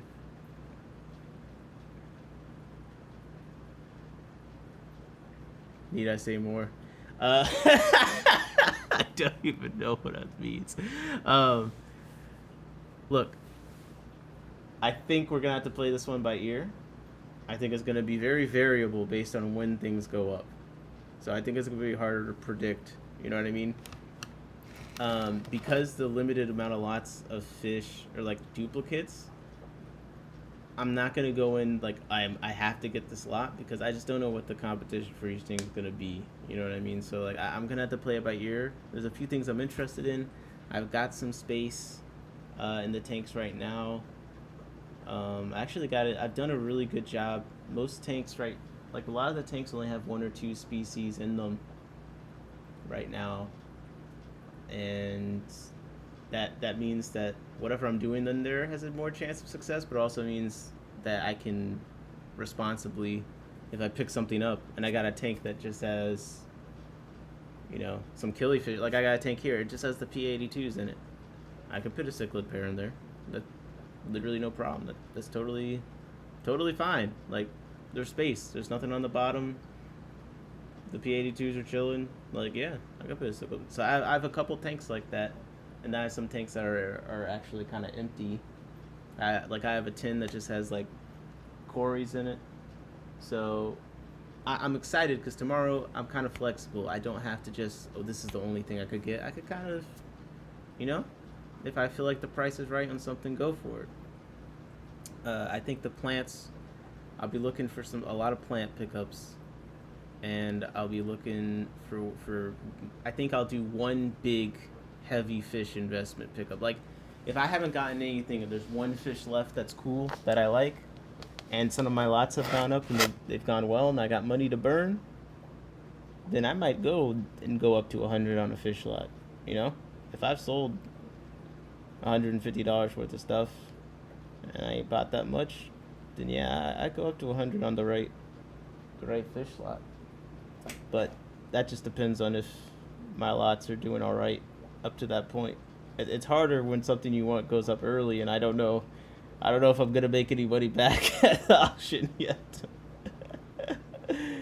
That's when it gets a little harder.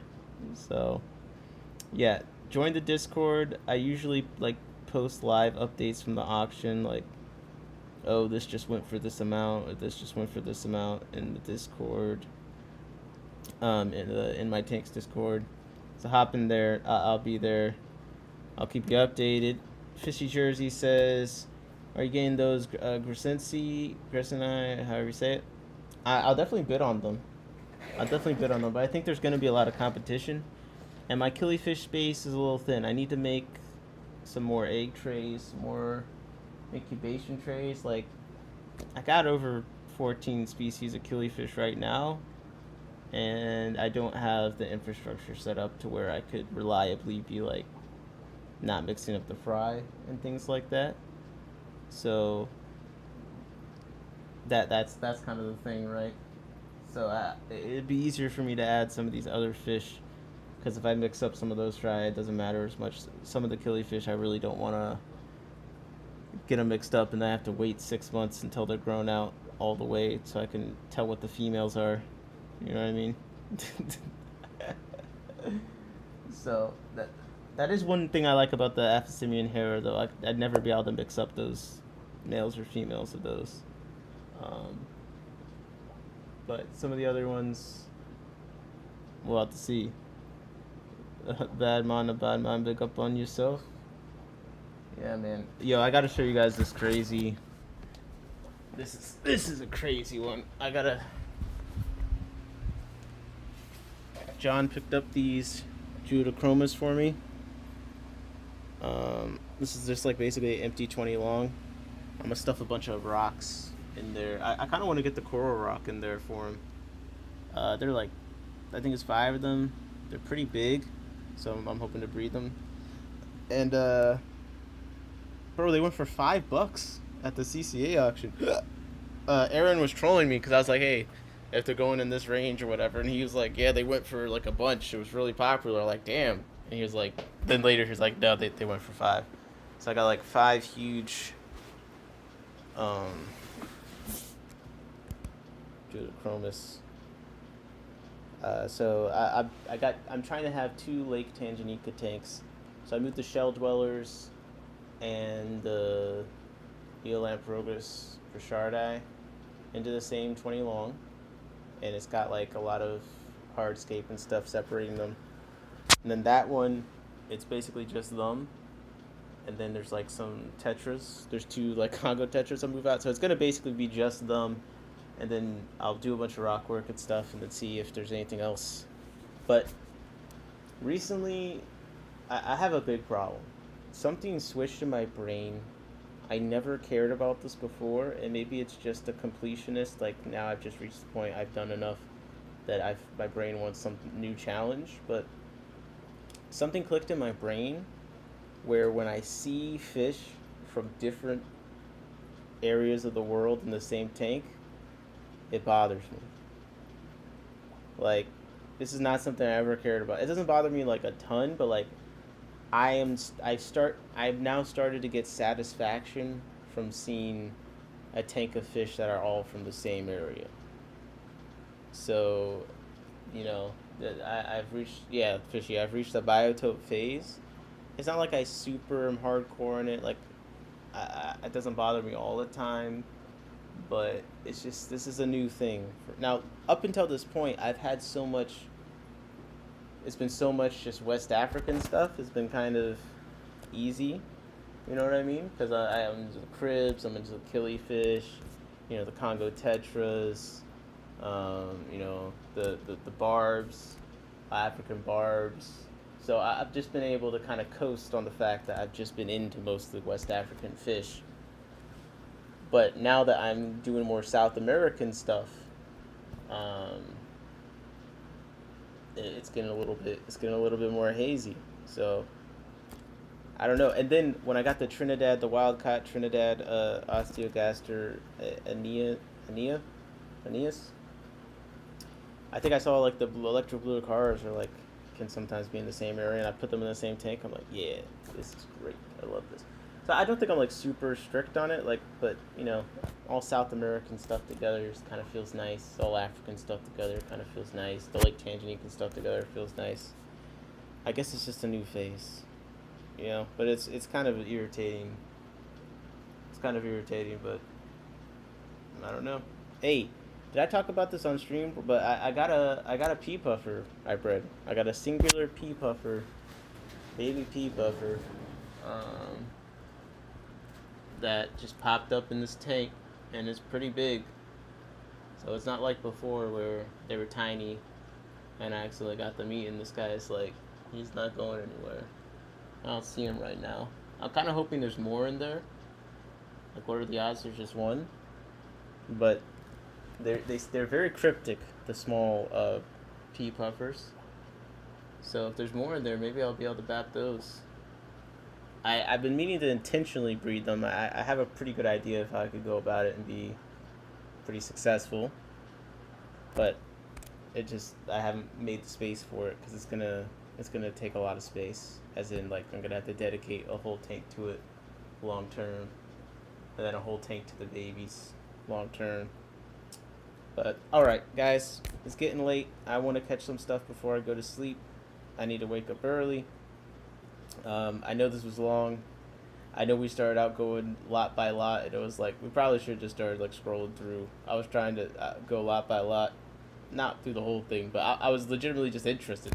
I go through the whole auction lot by lot, and I'll probably go through it again later. So if I do Auctioneer, maybe I can make sure I'm prepared. But yeah, I'm gonna go to sleep. Appreciate you guys as always. We've been going pretty strong, man. I feel like it's been good vibes. We've had some good streams. I think we've been consistent. They've been watchable, and we're gonna keep on doing the thing, man. We're keeping fish and talking about it. So shout out to a couple fish for coming through, dropping some insane knowledge. It's just crazy to have someone where you mention any plant and they just know so much about it. Like, it's just it's such a large accumulation of knowledge.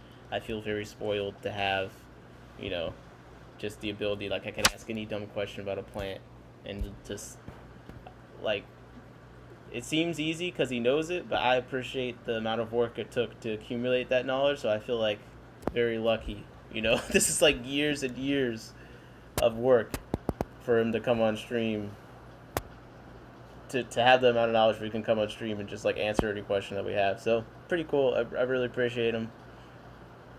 I'll do it all night. I'll do a 24-hour stream or an all-night stream one day when I have a reason to. But I have no reason to right now.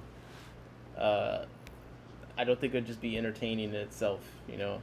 I need to have a reason. But all right, I'm gonna get out of here. Shout out to a couple fish. 5K special. No, no. Because I'm probably not gonna celebrate any subscriber milestones too much. Thanks for entertainment. 24-hour stream for I do a 24-hour stream from Iowa. That'd be easy because you could plan out enough things to do that would be interesting. There would be a lot of stuff to do. I actually was thinking of some ideas around that the other day. So hey, maybe that's where we'll get it. Because I'm pretty confident at any point in time I can stay up for 24 hours. It's just I gotta have a reason to commit. Okay. But all right. I'm headed out. Appreciate you guys. And like Couple Fish said, Little Brown Frog said, I didn't think you'd be live. Hi. I predict Nick hits 2K before New Year. Yeah, probably. If I drop any videos. The moment that I drop a video every week for 3 weeks, I'll go straight to 10K. That's my prediction. Sorry, not for 3 months. I think if I posted at least one video for 3 months and I was doing shorts and stuff, then I get to 10K within the 3 months. But the odds of me being that consistent, I haven't been, you know, most of my subscribers come from one video, the Isopod video. That's where most of my subscribers come from. One video. So I made that video a year ago. I made that video a year ago. It's been a year. I've made 5 videos. So imagine if I made a video every week. But no, little Corey, I'm actually about to get off. But we'll be back. We'll be back soon. We'll have some auction updates tomorrow. It's gonna be a good time. Nick's leaving as soon as you get here. What does he try to say? Oh my gosh! Don't do that. Don't do that. No, I'll see you guys in the Discord. I could sit here and keep talking. You're gonna get me trapped. And you know, Corey's the one I was trying to get her to be able to get off last time, and she kept wanting to talk. And you see, I have the same problem sometimes. Like, people keep saying stuff in the chat, and you just keep talking. You know, and you can just keep talking, talking, and talking. But yeah, what's up, Jorge? How's it going? Good night. I'm headed out. In my tanks, out.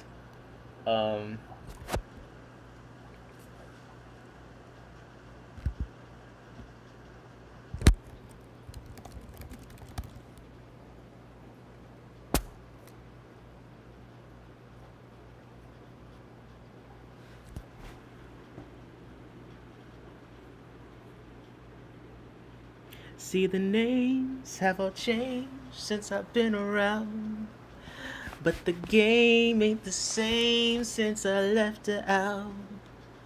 Ooh, you know we need ya. Ooh, you know we need right here is where we need right here is where we need. Welcome back. Welcome back. Welcome back. Welcome back. I'm out.